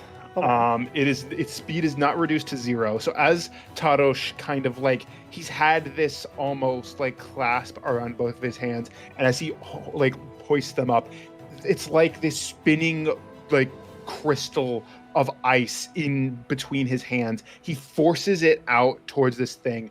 Ice just shoots out from his hand, like climbing around and towards this creature in this giant cone. It takes 21 have 10 points of cold damage. Actually, you see that as you hit it with this cold damage, it kind of like screams like a big cat yowl. The ice hurt Yow? it a lot more than you thought it would. Okay, Even though it's, it had. it's vulnerable to cold damage. Huh. Yippee! Yippee. Yippee. Is this a Okay, bad guy? Are we supposed to fight this? Yes. Okay. On my Okay. turn. My turn, right? Give me a second. Who's tracking initiative? Me. Okay. Good job, Bismarck. Oh my god. Good job, Bismarck. Thank you. Then that's Nimra. And then it's Tarosh. Delete, general, paste. You know what? I done. will even let all of you go before it goes. So you know Okay. what? So we get like essentially a Boxley- surprise round? Yeah, Boxley, go ahead. Okay. Do your turn. Okay. gonna I'm be right going to as main action. Let me see. Main action. I'm going to lightning bow, and I need a dexterity save. Okay. Dexterity save. Yep. It's pretty good at those. That's a nat 20. Okay. It takes half of this damage. This is lightning. Okay. So 12. 25.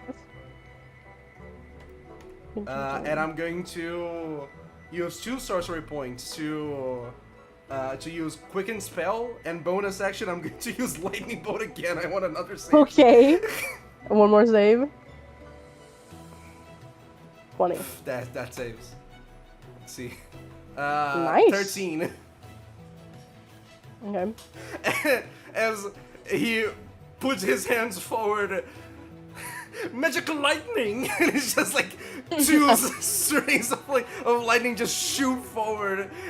Absolutely. I'm going to take 1 step back. Okay.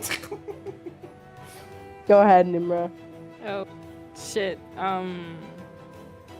I want to cast. I want my sheet load. Fuck. I want to cast Magic Missile, 3rd level. Okay. Okay, I'm So back. 2 extra darts. So 5.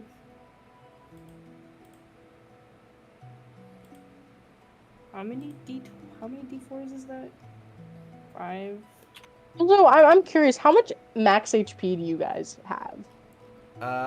27 plus 8 because of the temporary hit points. Okay. 35. 48. 35, 48. Okay. And I have a 38. So that's 21 a hit? Oh no, that's It's damage. magic missile. Never mind. Okay. Yeah, okay. 21. For Tarosh, I know this thing is really good at it, but actually no, I'm not gonna cast that. I'm it. going to just roll an Do it in the attack balls. roll. I'm Aw. casting Chromatic Orb with ice on it. Okay. Let me pull up a Chromatic Orb so I make sure that this is very kept well.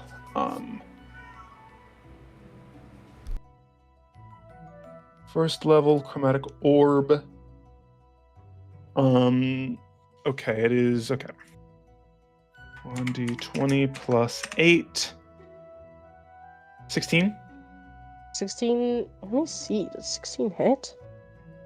Yeah, 16 does hit. Okay. That is 13 points of cold damage. Okay. 13. Sweet. Okay. Not to worry, boys. I have a plan. So I've got plenty of plans. All right. You know what? We'll just start top of initiative. Go ahead, Boxley. Take another turn. I forgot to roll wild magic. Okay. Boxley. Boxley. Boxley. Boxley. Boxley. Boxley, you motherfucker. Boxley. Boxley. Okay. If he doesn't show up, then it's gonna take its. There he is. I'm here, sorry. Boxley. Is it my turn already? Yeah, it's your Yeah. turn. Shit, dude. Top of initiative, man. Oh, did I take damage at all in the thing's turn? No, the Panther. I let you guys have a free round of attacks on this Oh. thing. Cool. What can I do? What the fuck if it is That's a good my... question. What's the point of Boxley? Lightning bolt. Magic lightning. Lightning bolt. I can't do that anymore. Magic I lightning. think. No, I can do one more. Sweet. But I will not. I Alright. am going Ooh. to. Give me a moment. Give me a sec. Can Dragon's Breath? Do I choose it or is it fire specifically? Dragon's Breath, Dragon's breath, I think, is it's- fire. acid, cold, fire, lightning, or poison. It's your choose. Oh, choice. cool. I'm going to cast Dragon's Breath on myself, and I'm gonna put it to code. Uh-huh. Okay. And Boxley morphs like the lid of the chest into like a dragon head, and he is going to like blow cold mist in front of him. And it's a dexterity save from the creature.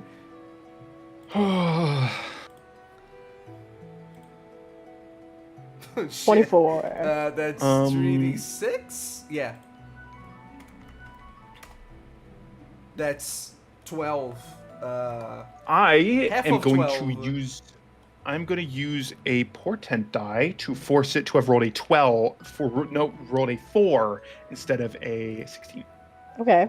So it's a Oh, so it's maximum full damage. of 12. So it does not succeed. It's full damage, which equals big damage. Big Yeah. damage, big damage. Okay, Damn it, okay. baby. Okay. Is that Boxley's turn? Yes. Dragon Cool. Breath! He also, Boxley, every time he casts a spell, he loudly explains what it is. Wonderful. Yeah, Shiro Spiro vibes. Yeah, exactly. Cheerio, Um, Spiro! Okay. Well, I feel like I maybe should have nerfed this thing more. Nah, it's fine. Okay. So, Boxley, go ahead. First of all, I need... well, no, first I'll make an attack. Mm-hmm. Hits. 22 to Hits. hit. Okay. And so Probably that's... regardless of what your guy would have hit. What's its AC? What is his AC? 13.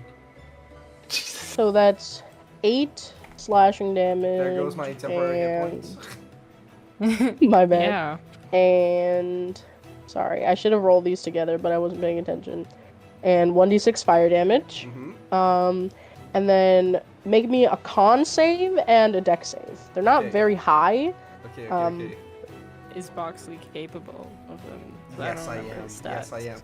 Check wow. this shit out. 9. Okay. And So now which for was the- that? That's Constitution. Okay. Now check this shit out. 15. Okay. 15. Okay. So you pass the dex save, so you don't get knocked prone. But you great. do take an extra I d6 can't be knocked of fire. prone. I'm a mimic. Oh yeah. Never mind. You take an extra 1 fire damage. Cool. But you're also going Oof. to take its second attack. So that's only 20 plus 7. So it's 11. That So misses. it actually doesn't hit. Yeah. Miraculously. Um.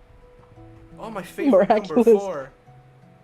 Yeah. Now this thing is right in your face. It is like 5 feet tall. Like just standing. It is very big. And then who's that? That's Nimra, I believe. You Yeah, go may ahead. be big, but you can't understand what I'm saying. I'll just cast Ray of Frost. Okay. Plenty of ice spells in this bitch. I mean, I yeah. just arranged attack. Like, Hold on, I don't know my attack. I know name. it shows Tadosh as being like a orange kobold, but I was intending to make him white, but I never really explained it. There's a 14 You are hit. orange then. 14 does not hit. Yeah. Oh. So, well, he's Quicken working to spell. become the dragon. Again. Quicken spell. Oh wait, Dragon's Breath is a bonus Yeah. action. That hits. Oh, it is. Yay. Damn. No, actually, no. It makes sense because the main action is Yeah, you casting it on blowing yourself, fire. and then you Yeah. can use it as a bonus action every turn after that. It's good. I forgot that Dragon's Breath is like something that I can do for a whole minute. It's not and not just. Yeah. Mm-hmm. That's So that's cool. so- Actually, I was- 10 cold damage, and the speed is reduced by 10. Okay. It has a lot of speed, so, there goes that. There goes Hawaii. There goes The Hawaii. Right. island gone. is gone. The island is gone. Okay. Tausch.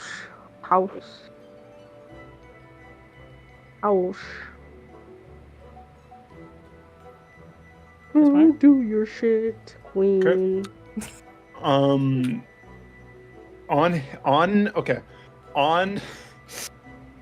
Tadosh's turn, I'm going to position myself in a way that I'm not going to hit Boxley, and I'm going to cast Rhymes Binding Ice again. Okay. Another Well, concept. what is the area of that? It's a 30-foot cone. Okay. How are you positioning yourself? I'm Because trying there's about to. there's I'm trying to about position- 5 feet on each side of the thing, but this thing takes up about 5 feet, and it jumped down to be right in front of Boxley. Okay. Can I try to? I just want to try to catch it on the edge of the spell itself, but I don't know because this is what fucked me up. I'm so used to having battle maps. Okay. If you want to try to climb up on one of the tables, I will say that since you're so small, it would have to be like an acrobatics check or an athletics check, in order to get up on these average-sized tables. I will then make the acrobatics check. Okay. No, wait. Okay, Crow, I need to ask you this question. Yay. How much do you care about being blasted with ice? Nah, go ahead. Okay. I'm going to need both Boxley and the Fire Panther to roll me con saves. Okay. You're good at that, right? 7. Oh my Oh. god. Wait, I'm gonna use a sorcery point. Is it just one for me to reroll? I need to check. Tides of Chaos? Oh, no. Probably just one. 7. They both rolled 7. need I to want go to check. see. Where the fuck is it? Up your ass to the left. Tides of Chaos. I mean, you're playing Aberrant Mind, right? Yeah. Then you don't No, have that's access Wild to Magic. Tides Yeah, of you're Chaos. right. That's not a... Yeah, Okay. I said. Then I am going to spend a. Okay, cool. I'm going to spend a portent to force you to have rolled a 15 plus your 4, which makes that a 19. So you save. Woohoo! When? And Rhyme is Binding Ice. The spell. Let me grab it. Where are you? Where are you? Where are you? There you are. Okay. You are the panther is now considered hindered by the ice, and its speed is reduced to 0. Okay, that's good. I think it's it is hindered by the ice formation for 1 minute, or until it or another creature within reach uses an action to break away from the ice. Okay. So it's going to Sweet. spend an action. So he's 10 points of cold damage, which I'm sure this thing has vulnerability, so it's 20 So points of 20. cold damage. And I take 20? 5, right? 20? Yes. You would take 5 points of cold damage. Okay, Okey-dokey. Boxley. Do your Yay! shit. Woo! Let me think. I'm going to put bonus action. I'm going to give myself a 3rd level spell slot. Okay. No, I can't. Never mind. I can't Okay. do that. I don't have enough spell slots to do that. Sorcery points to do that, actually.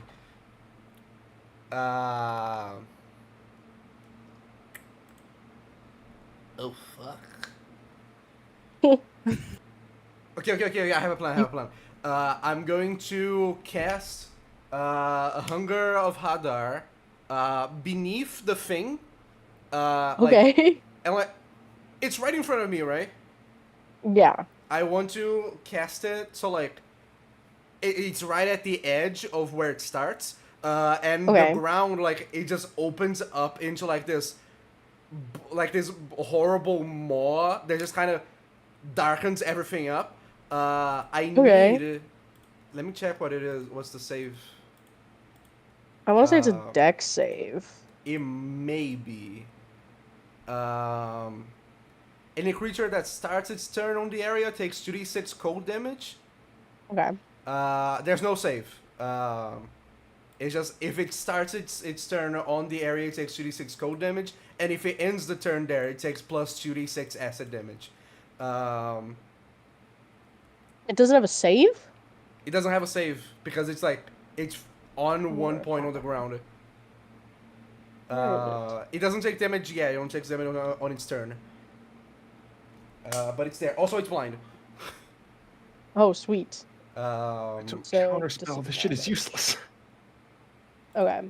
So I cast that I'm gonna use 2 sorcery points, quicken spell. Okay. No, never mind. Fuck it.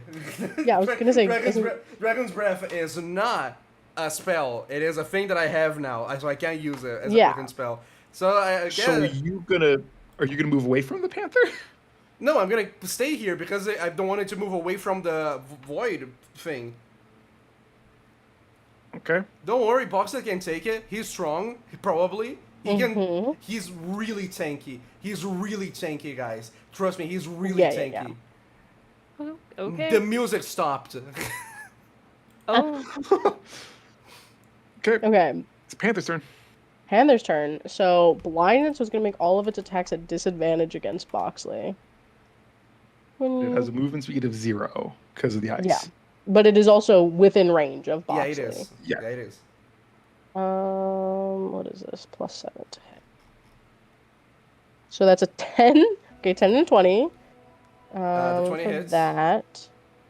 Oh wait, No, it's the 10 disadvantage, misses. so it's Yeah, just yeah, a yeah. 10. I thought it Yeah. was the 2 attacks at once. 7. Misses also. So 18 and 9. Okay, that's good. And it is going to use its silly little ability. It screams in your face. And you see that its saliva is made out of molten lava. So give me a dexterity saving throw. Find it? Yeah, it is 0. Oh. Okay. Yeah. Okay. My portent would only make that roll worse. You roll worse than that. Yeah, my portent. You know what, Boxley? Fuck you. Fuck you, Boxley. So that's 16 fire damage. Mhm. I'm just gonna get rid of the other thing that it does because you will die immediately. Yeah. Also, it's its turn, right? Yeah, it's the start of its turn. Okay, dokie. 2d6 cold damage. 2d6 cold damage. Okay. 11. Mm-hmm. It can't Okay, move okay, because of period. Bismarck, right? Yeah, because of Nope. Bismarck's thing. So it takes 2 Also, more Bismarck, 2d6 I will acid. say that in any normal situation, this would be held for 2 minutes. Unfortunately, this thing is made of lava, so it will probably only hold it for a round or two. Because this thing is made of lava. That's more than enough time for me. Yeah. So, and then that's the extra damage? Yeah, that's acid. That's not cold. Okay. Oh, okay. Okay. This thing is... I forgot to mention it. This thing was bloodied, like, the second round, so... Just like... Okay. Oh, cool. Cool. Okay. So it is bloodied. Thank God I took ice spells. Holy shit. Well, I Thank took God for fire ice spells. so I really only have the cantrip. Alright. That is... It's bonus action. Yeah, I mean, go ahead. Nimra? Nimra. It's literally just Armin backwards, which is... It is Armin backwards. We've been over this before. Sorry. I'm gonna cast Magic Missile Whoa! at 3rd level again. There's the damage. Okay. And I get 13. Nat 1. Please. Please. Yes! Whoa! You actually fucking summoned it. That's scary. Oh my god. Oh my god. It's here when I need it. That's all that matters. Fireball. Fireball, you heal it. Yeah. I cast Grasping Vine. Hold Whoa. on. Grasping Grasping- Vine. is- 5e. Wait a minute. Grasping Vine? Yeah.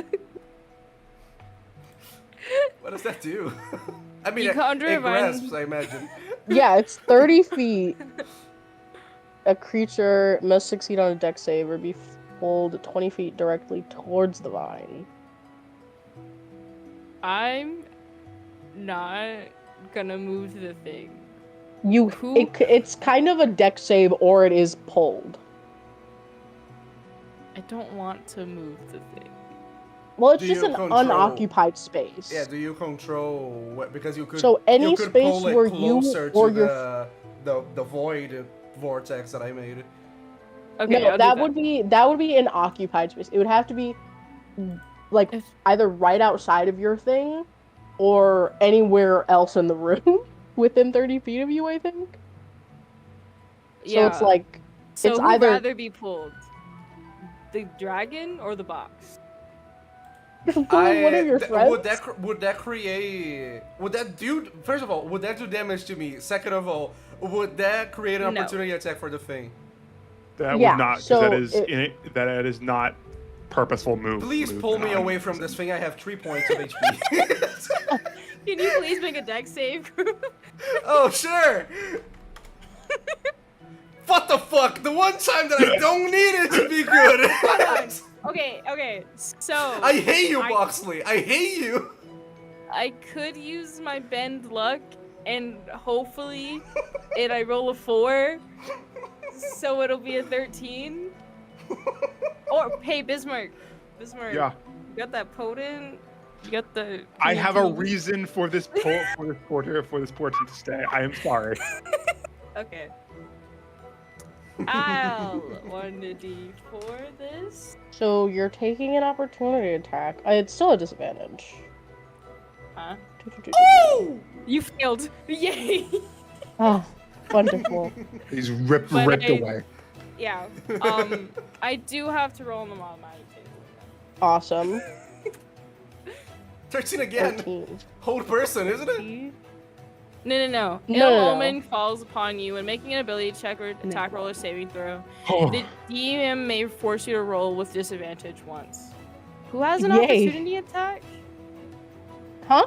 Who has an opportunity attack? Huh? I don't even know. Opportunity attack, you don't take, like, opportunity attack is not, you don't take opportunity attack if it's forced movement. It's, you don't take an opportunity attack if you teleport. Or you have something that says you don't take an opportunity attack. Cool.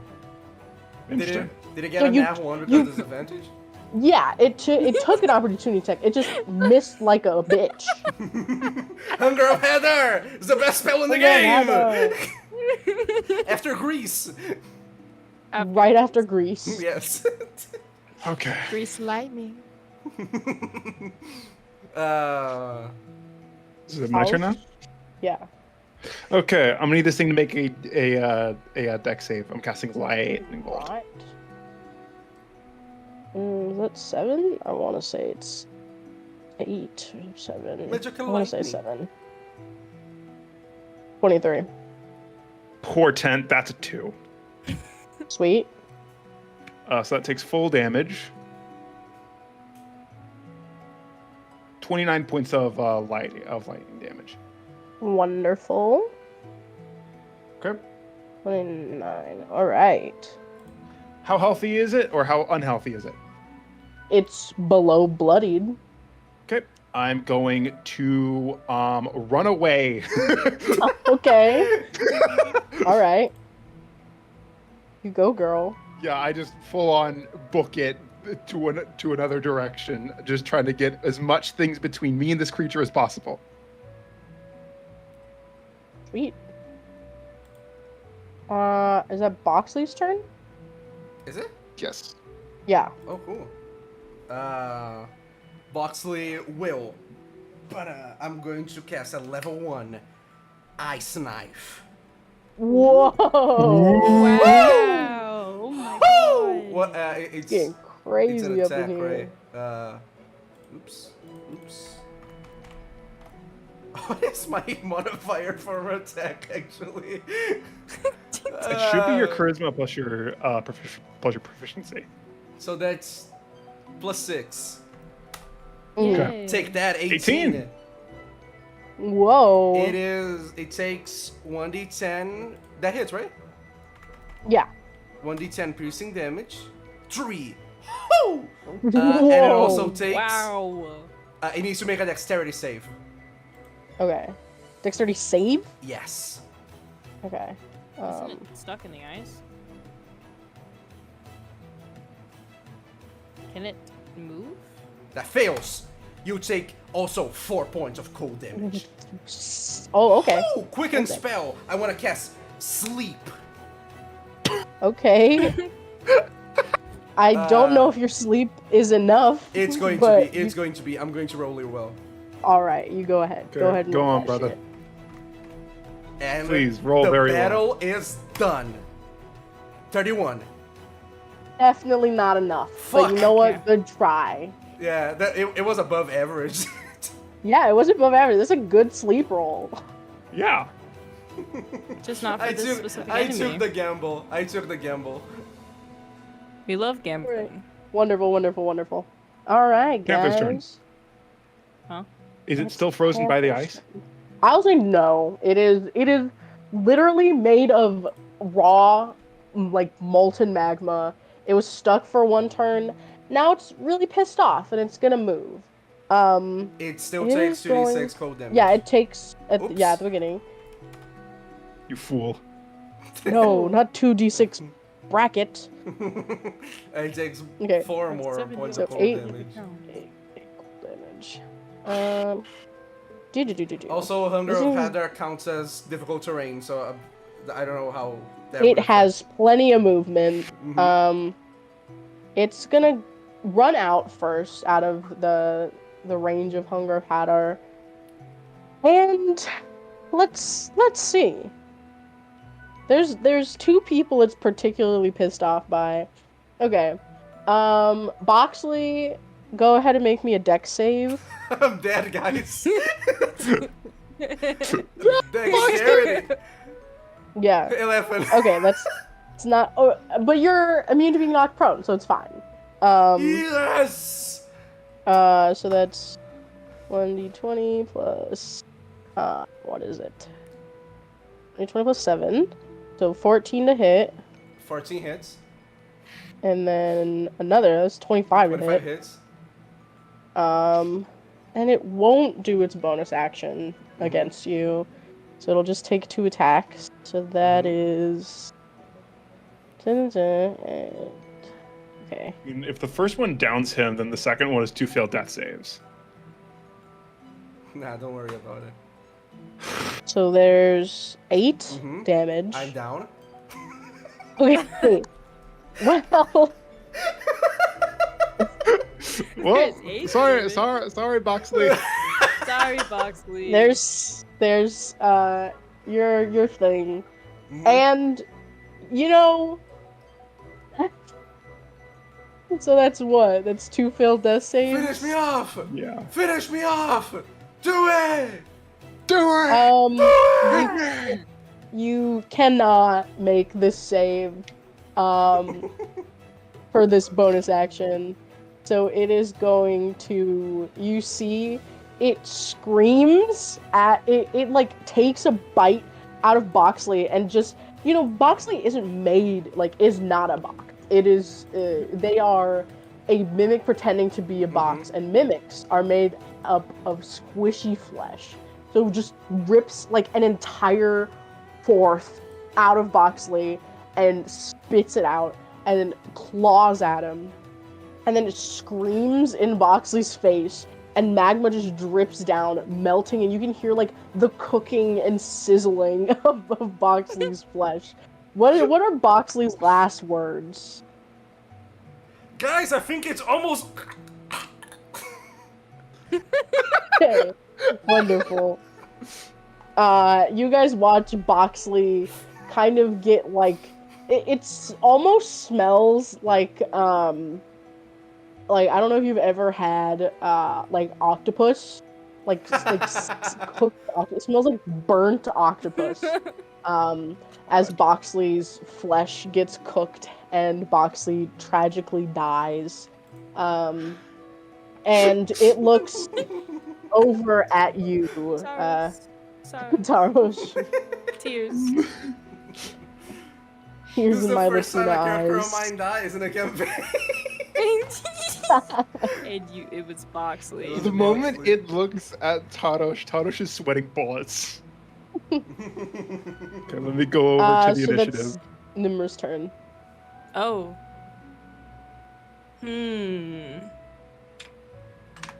Oh no. He's dead. Okay. Oh no. I can't Oh, believe no. that Boxley is dead. That's so sad. Shocker. Fucking die. No. I did choose to be the frontliner in this fight. Can you give me a Constitution saving throw? Okay. 14.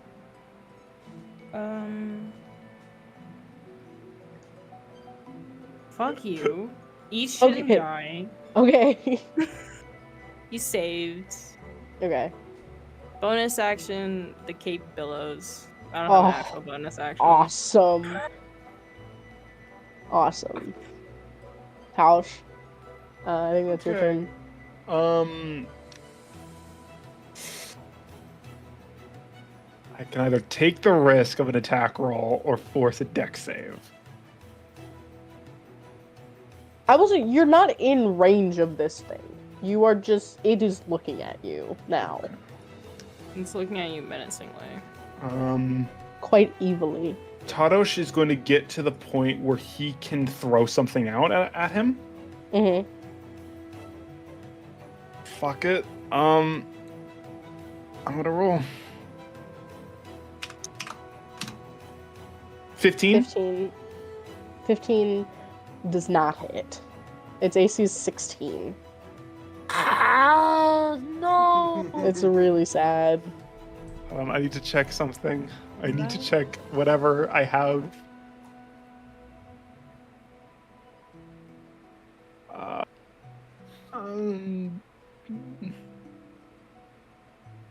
Nothing I can do. Okay. Have a D4. Are you giving me a D4 for this roll? Yes, I said have a D4. Okay. You only need to roll a 1. Yeah, you don't need to roll. You cannot fail. Okay, that is the chromatic orb. It kind of like appears in his hand. He throws it out, and that is 13 points of cold damage. Okay. All right. 13 points of damage. This thing is not looking good. It has not been looking good for a while. It is really not looking good now. Tadosh is bracing himself, though. Mm-hmm. And it is the Panther's turn, because Boxley's fucking dead. No. It's Oh, the no. Phantom's turn now. You see it is still like drooling magma onto Boxley's corpse. As it jumps up onto one of the tables and runs at you, Tausch. I don't think it can run far enough that you're gonna have to make a dex save, but it will attack you. Okay. So that's let's just do 1d20 plus 7. It's the same thing. It's a 23 and a 12. Okay. 12 misses, 23 hits. Okay. So that's this one. So it's 2d6 plus 3d6. So it's 8 damage, and then make me a Constitution save. Well, I'm good at that. I'm really good at that. Natural 20. Hey, nat 20! Yeah, you Yay. save. You don't take any extra damage. Yeah. It's Slay. standing right in front of you. It is pissed off. It is bleeding, but you see that as it's bleeding, it's just kind of like cracking. Like there's more cracks forming that are kind of like seeping magma. Yeah, I mean, I've got a plan. it's your turn now. Okay, Nimra. Backwards What? Armin. Oh, shit. Oh, I'm not prepared for this. Ugh. Just your turn. Do anything to it. I'm gonna cast Ray of Frost. Wait.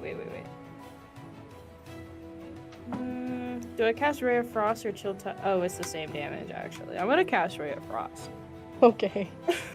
I think Chill Touch unfortunately requires you to be in melee range also. Yeah. I'm Which not getting you- close to that thing. Maybe not the best idea, yeah. Actually, let me check that. 11 does not hit. Actually, I want advantage. Okay. That does hit. Chill And- Touch has a range of 120 feet. It the does? What? Yes. What the fuck? Chill Wow. Touch has a range of 120 feet. Holy shit. Okay, 6 damage. Speed is reduced by 10. Okay. Does Does that stack? Technically, yes. Okay. Bananas appear in your shoulder for the next minute. While holding a banana in your hand or mouth, you gain a +2 bonus to all saving throws. Wow. Wow. I will hold a banana. You have been, Yeah. you have been blessed by the spirit of the monkey. Okay. So it's 12. Tadosh is going to kind of move around this thing, not entering out of its range, Okay. but enough where he's not facing towards Nimra. Okay. And I'm gonna cast Rhymes Binding Ice. Okay. I need to make another con save. Con save. Yeah. Plus. Wow. Well. Fails. It takes 16 points of cold damage. Okay, sweet. It is really, really fucked up. Okay. I am out of third. I'm out of second level slots. All right. That really sucks for you. Its speed is reduced to 0, but that does not fucking matter. Yeah. It is right in front of you, and it is its turn. So it is going to make both of its attacks on you because it can't move. So So that's 1d20 plus 7. That's an 11. It's a 21. Shield AC raises to 22. Your AC is 22 now? Okay, I have an 18 index. Okay. I have Mage Armor up, which makes it a default Yeah. 13 plus my Dex Yeah. mod, and then Shield gives me another +5, make Plus it 22. Okay, period. It's gonna scream in your face, so I need you to give me a dex save. Oh, okay. Too bad you don't have a banana. Too bad you don't have a banana. Not good at that. It's real bad you don't have a banana. Should have picked up a banana. You know what? I rolled shit, so that's 7 damage. No, that's 7, not 77. Okay. Oh shit, Sherlock. Definitely not 77. Don't do 77 damage to yourself. Unnecessarily. All right, Nimra. Yeah, that's the end of its turn. Or, yeah, Nimra. Okay. I wonder what I'll cast. Maybe. Chill Touch doesn't do ice damage. Chill Touch does necrotic damage. Yeah, so I'm gonna cast Ray of Frost Okay. again. It's what we gotta do, man. Yeah, That that hits. hits. 2d8. That's 13 damage and the speed reduced by 10. Until the start of my next turn. So now his speed is reduced to 20, basically, right now. Wait, no, 10. Kill yourself. 13. Sweet. 13 would be... Okay. All right, is- Tausch, is- you could kill this thing right now. Oh, I can? You I could. spell it. I Okay. spell it. Lightning Bolt. Okay. Dex Would save. Dex save? I have nothing else that isn't like a attack roll. 22. Okay, that is Maybe you can't kill this thing right now. 29 points 29 of lightning is- damage. Oh, halved? Yeah, it's halved because it's saved. Okay. I was like, oh, you killed it. And I was like, oh, well, it's not cold damage. God, that's so unfortunate. God. Oh, God. Nimra's probably gonna kill this thing. Oh, am I gonna get the kill? Because Yeah, I you used an will, ice you will. cantrip? Oh my god. Take both of its attacks on you. Miss. 14. And then, what is this? 20. Shield. Misses. Okay. And then make a dex save. Okay. Ah, you guys are 20. fine. 20, okay. You guys are So you fine. just take half of this. You're fine. Walk it 5. Okay, off. so that's 5 points of damage. Yeah. Oh, wait, no, Okay. it's not frozen anymore. It took its 1 round of being frozen. Well, I mean, it could always use an action to free itself. No, it takes its action to make 2 attacks. Okay.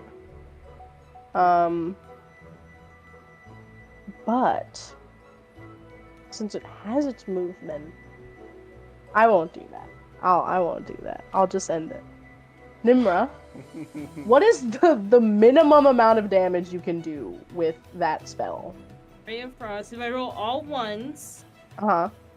it's 2 points of damage. Okay. So, how do you want to do this? Wait. We should at least roll the attack roll first. Sure, go ahead. Roll the attack roll. I'll say this thing... I am Is guiding really- your hand. Don't worry. Yeah, My 18 hits. spirit. Thank God. How do you want to do this? Hold on. If I you need got, an emo if quote. you rolled really low, we laughed so hard. Yeah, that'd be really funny. I'm Boxley- guiding you. Boxley curses your roll. As they cast Ray of Frost for the last time, they say, "If you don't understand my silence, then you don't deserve my words," and it fucking dies. Yeah. You see slowly as this thing has been its glow, its bright yellow glow is slowly consumed and put out by the ice that it struck with, and it is dead as fuck. But there's another thing you guys gotta worry about. The baby. Yeah. Your mission here was to kill every specimen you found in the lab. Pretty much. How we're ending this one shot, everyone. Are you guys killing this kitten? I'm gonna roll a wisdom check for Imagine- Tadosh to see if imagine he's No, going for it or not. no. You don't get to roll wisdom checks. You Imagine- have to make Yeah, this no, decision. You have to make the choice. Are you a good man or a bad boy? Choose now. Never. Shut the fuck up, bro. You're dead. You're dead. And Shut the now, fuck up. now there is two of you. So you have to discuss it amongst yourselves a little bit. Mm-hmm. You might. Yeah, So just I'll just sit back and listen. yeah, go ahead. Kill the cat. Get rid of it. Okay, Tadosh is very torn. He doesn't Just want to to kill remind the cat. but he also- Just reminding you, your reward for this is 100 gold. Kill the cat. Get rid of it. 100 gold. That is it. 100 Mhm. gold if you kill this kitten. Kill the cat. After you killed its mother. Would you kill a cat for $100?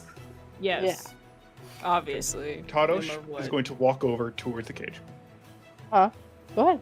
And he looks at the cat, holds out his hand, and casts lightning bolt. Lightning See. bolt. You made the Oh. right choice. Okay. Yeah, I'm not even. You don't roll anything. It's a fucking baby. It has like 2 HP. Okay. You kill it. Where's the bad? That is every spell Yeah. slot I have. I cannot fucking Nimmer? believe you killed a cat, Bismarck. I Never Shut your cannot had, fucking fucking mouth. believe you killed a cat. Taro. Anything Does it but make this Tadosh sound is when it doing. dies? Nimmer pats Taro's shoulder. Yeah. Shoulder? Yes. Shoulder. It makes that sound as it dies. You did the right thing. Swear on it. We Tadosh never does talk not about this say anything. ever again. Yeah. So you decide to kill the magma cub, and you don't need to bring it back. You can just kind of leave it here. You can bring it if you want to, I guess. Tadosh is not fucking bringing it there. Probably very hot. Not anymore. Oh. Yeah. Extremely cold now. Yeah. I Hold it now. will though go to the mother cat, and I'll take a claw off of it. Okay. show- to make show- me a to show medicine its- check. Medicine? Okay. See if you butcher this thing's body. Nimra's gonna pet the dead cat. Okay, yeah, you pet the dead cat. That's a 14. Not only, you guys didn't just kill the cat. He cooked the cat, kind of. Uh-huh. And No, he the least electrocuted the thing. merciful. At Yeah, least, you. I can imagine. I'm going to pretend like that was very quick and painless. Yeah, we're gonna pretend that it was. Definitely wasn't, but we'll pretend that it was. 14. Yeah, it kind of fucks up the paw a little bit, but yeah, you get the claw from the thing, and you see even after its death, it just died. It's still extremely warm, like it's hot to the touch, almost like a Okay. cold, fresh off, like a fire. So you can't hold it for very long. I just wrap it inside a thick cloth yeah, that I you have just wrap and it. stow it. Eventually, you guys can make your way back. It's a little harder to get back without Boxley being your canoe. But you make it Doesn't back. matter. I don't need to You make breathe. it to Davalia. You get back on the boat. You go back to Corfith. You meet back up with Thren, and they give you your money. They give you 100 gold. Is there anything you guys want to do or say? I think that after they've taken the stuff, Tadosh does approach Thren, and say, for a very long time, since I was about 2 years old, I had a dream that I have started to put over a lot of other things in my life. I want to become a dragon. If I work for you, if I indebt myself to you, whatever, could you help me? You see Thren cocks their head and kind of takes a second.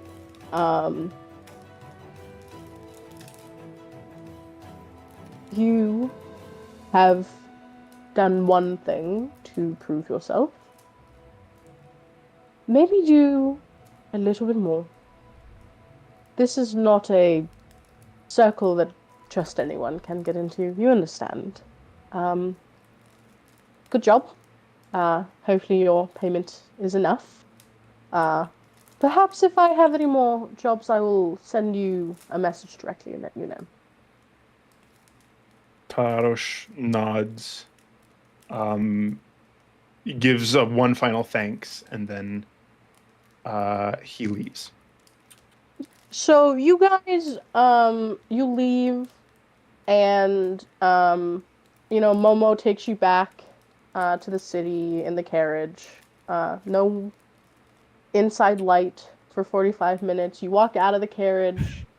It drives away, and then blink, and you look at this Nimra. You see a kobold beside you. Tausch, you look and you see, what the fuck is Nimra? I don't remember. Damphir. You see a vampire. And you don't know why you're standing so close together. You don't recognize this person. And you just go about your day. You don't really remember anything. The bangle on your wrist is gone. You have vivid memories of the past couple weeks. You spend it reading or searching for someone. And that's where we're gonna end this one shot. Yippee! Yay! Memory loss. Mhm. Woo! And no one Okay. died. And no one died, and no babies were killed. Mm-hmm. No one important died. You guys killed a kitten for $100. For Like you guys killed a kitten for like spare change. Tarosh didn't kill the kitten just for the fucking just for the gold. Nimra did.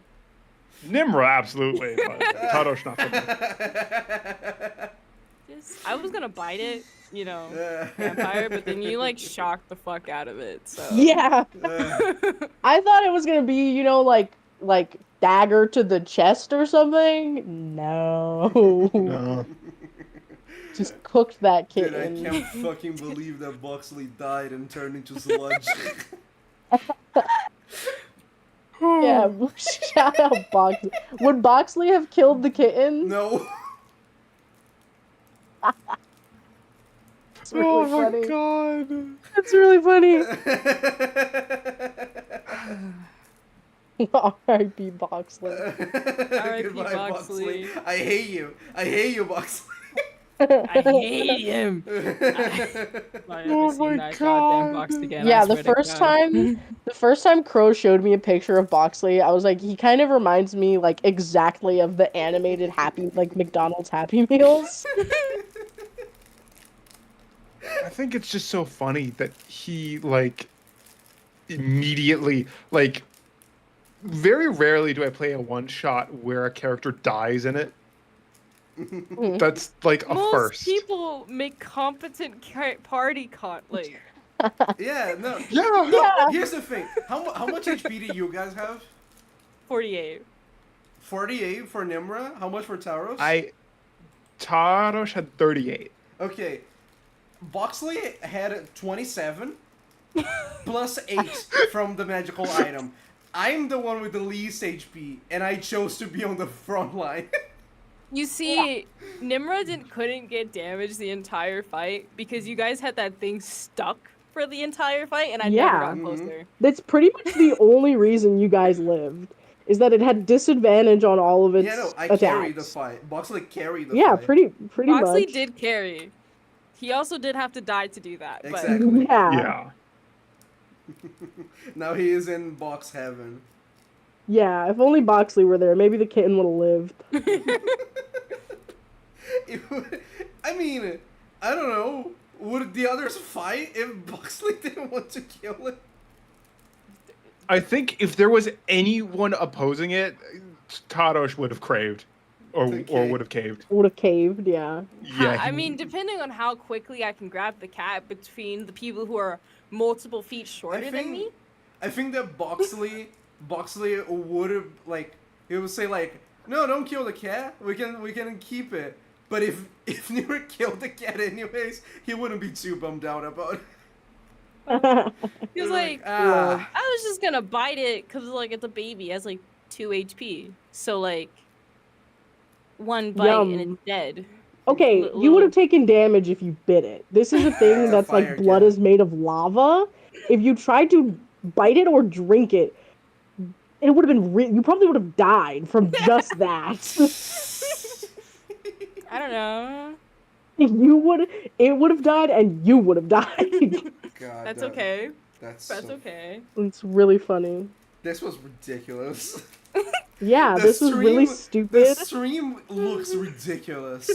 Yeah, stream was this so is probably fucking one of dumb. the like worst looking streams we've ever had. It It's literally is. ridiculous. It is an old drawing that I did on Matrix, 2 sketches and a drawing that none of us drew, Yeah. plus And- Gomez, plus and Romeo.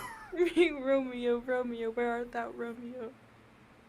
Well, I hope everyone enjoyed the one shot. That's all for Yeah, the it day, was pretty folks. Cool. That was fun. That was nice. You shouldn't have nerfed the thing. You should have killed all of us. No, you guys, I'm telling you right now, if I hadn't, you would have all died like immediately. Like you would have died Yeah. so Imagine how fast. funny had- that would have been. Yeah, that would have been really funny. My other idea, one of the ideas that I had, I didn't do it because our enemy was like fire monster. I full on was planning on using fireball too closely to an enemy and exploding myself. I really wanted to like roll the fireball Because on yourself. I want to. Let's check. Let's do a check. 8d6. That's almost my HP. See, I would have lived. That Tadosh would thing have lived as definitely would well, have lived. but It probably would have gained HP. It probably would have healed it. Yeah, exactly. That's why I didn't do it. I But didn't want to Yeah. like if it was be the anything else, I would person have. who like puts fire on and then it gains HP. So Yeah. I like the idea of Boxley. Don't worry, guys, I can handle this. Fireball! Boom. And immediately you just watch Boxley be consumed by flame and die. And just burnt goop on the ground. Yeah. This was an interesting party. I really loved it. It was really fun. Nimra's like the only reason Nimra's like person I'm looking for is named Michael's because I kept thinking this dude named Michael used to ride motorcycles. Uh-huh. I made this in like 10 minutes. Yeah, you 20. texted funny me. thing. Tadosh was originally, when I first made this, like I was thinking, like I want to make a divination wizard. Mm-hmm. I don't want to make a I don't want to make it with a race that is very well known for being intelligent. The first idea was going to be a bugbear. Kobold. But then I decided that I wanted to be little and small. Uh-huh. So I made a kobold. Real. Emo vampire. By the way, I draw Boxley like that, and he looks really small in the drawing. He is size medium. He is huge. Yeah, he's medium. Yeah, he's big. Oh, that is disgusting. Mm-hmm. Boxley's horrible. He That is- he is terrible. That is horrifying. Ugh. Okay. We're going to reach 3 hours of stream. Any last words before I end it? Wait. Wait. Mm. Hold on. Where is it? I Moral had of the one more story. quote. She strikes a pose, but she dies inside. Nobody knows until she's a beautiful suicide. I had Oh. no reason to use it. I just had it pulled up. Also, That sound will haunt Taras's dreams forever. yeah. Yeah, no, Forever. Tadosh is he's a very good person, but it's like when you think about one of your dreams for too long and then it becomes an obsession.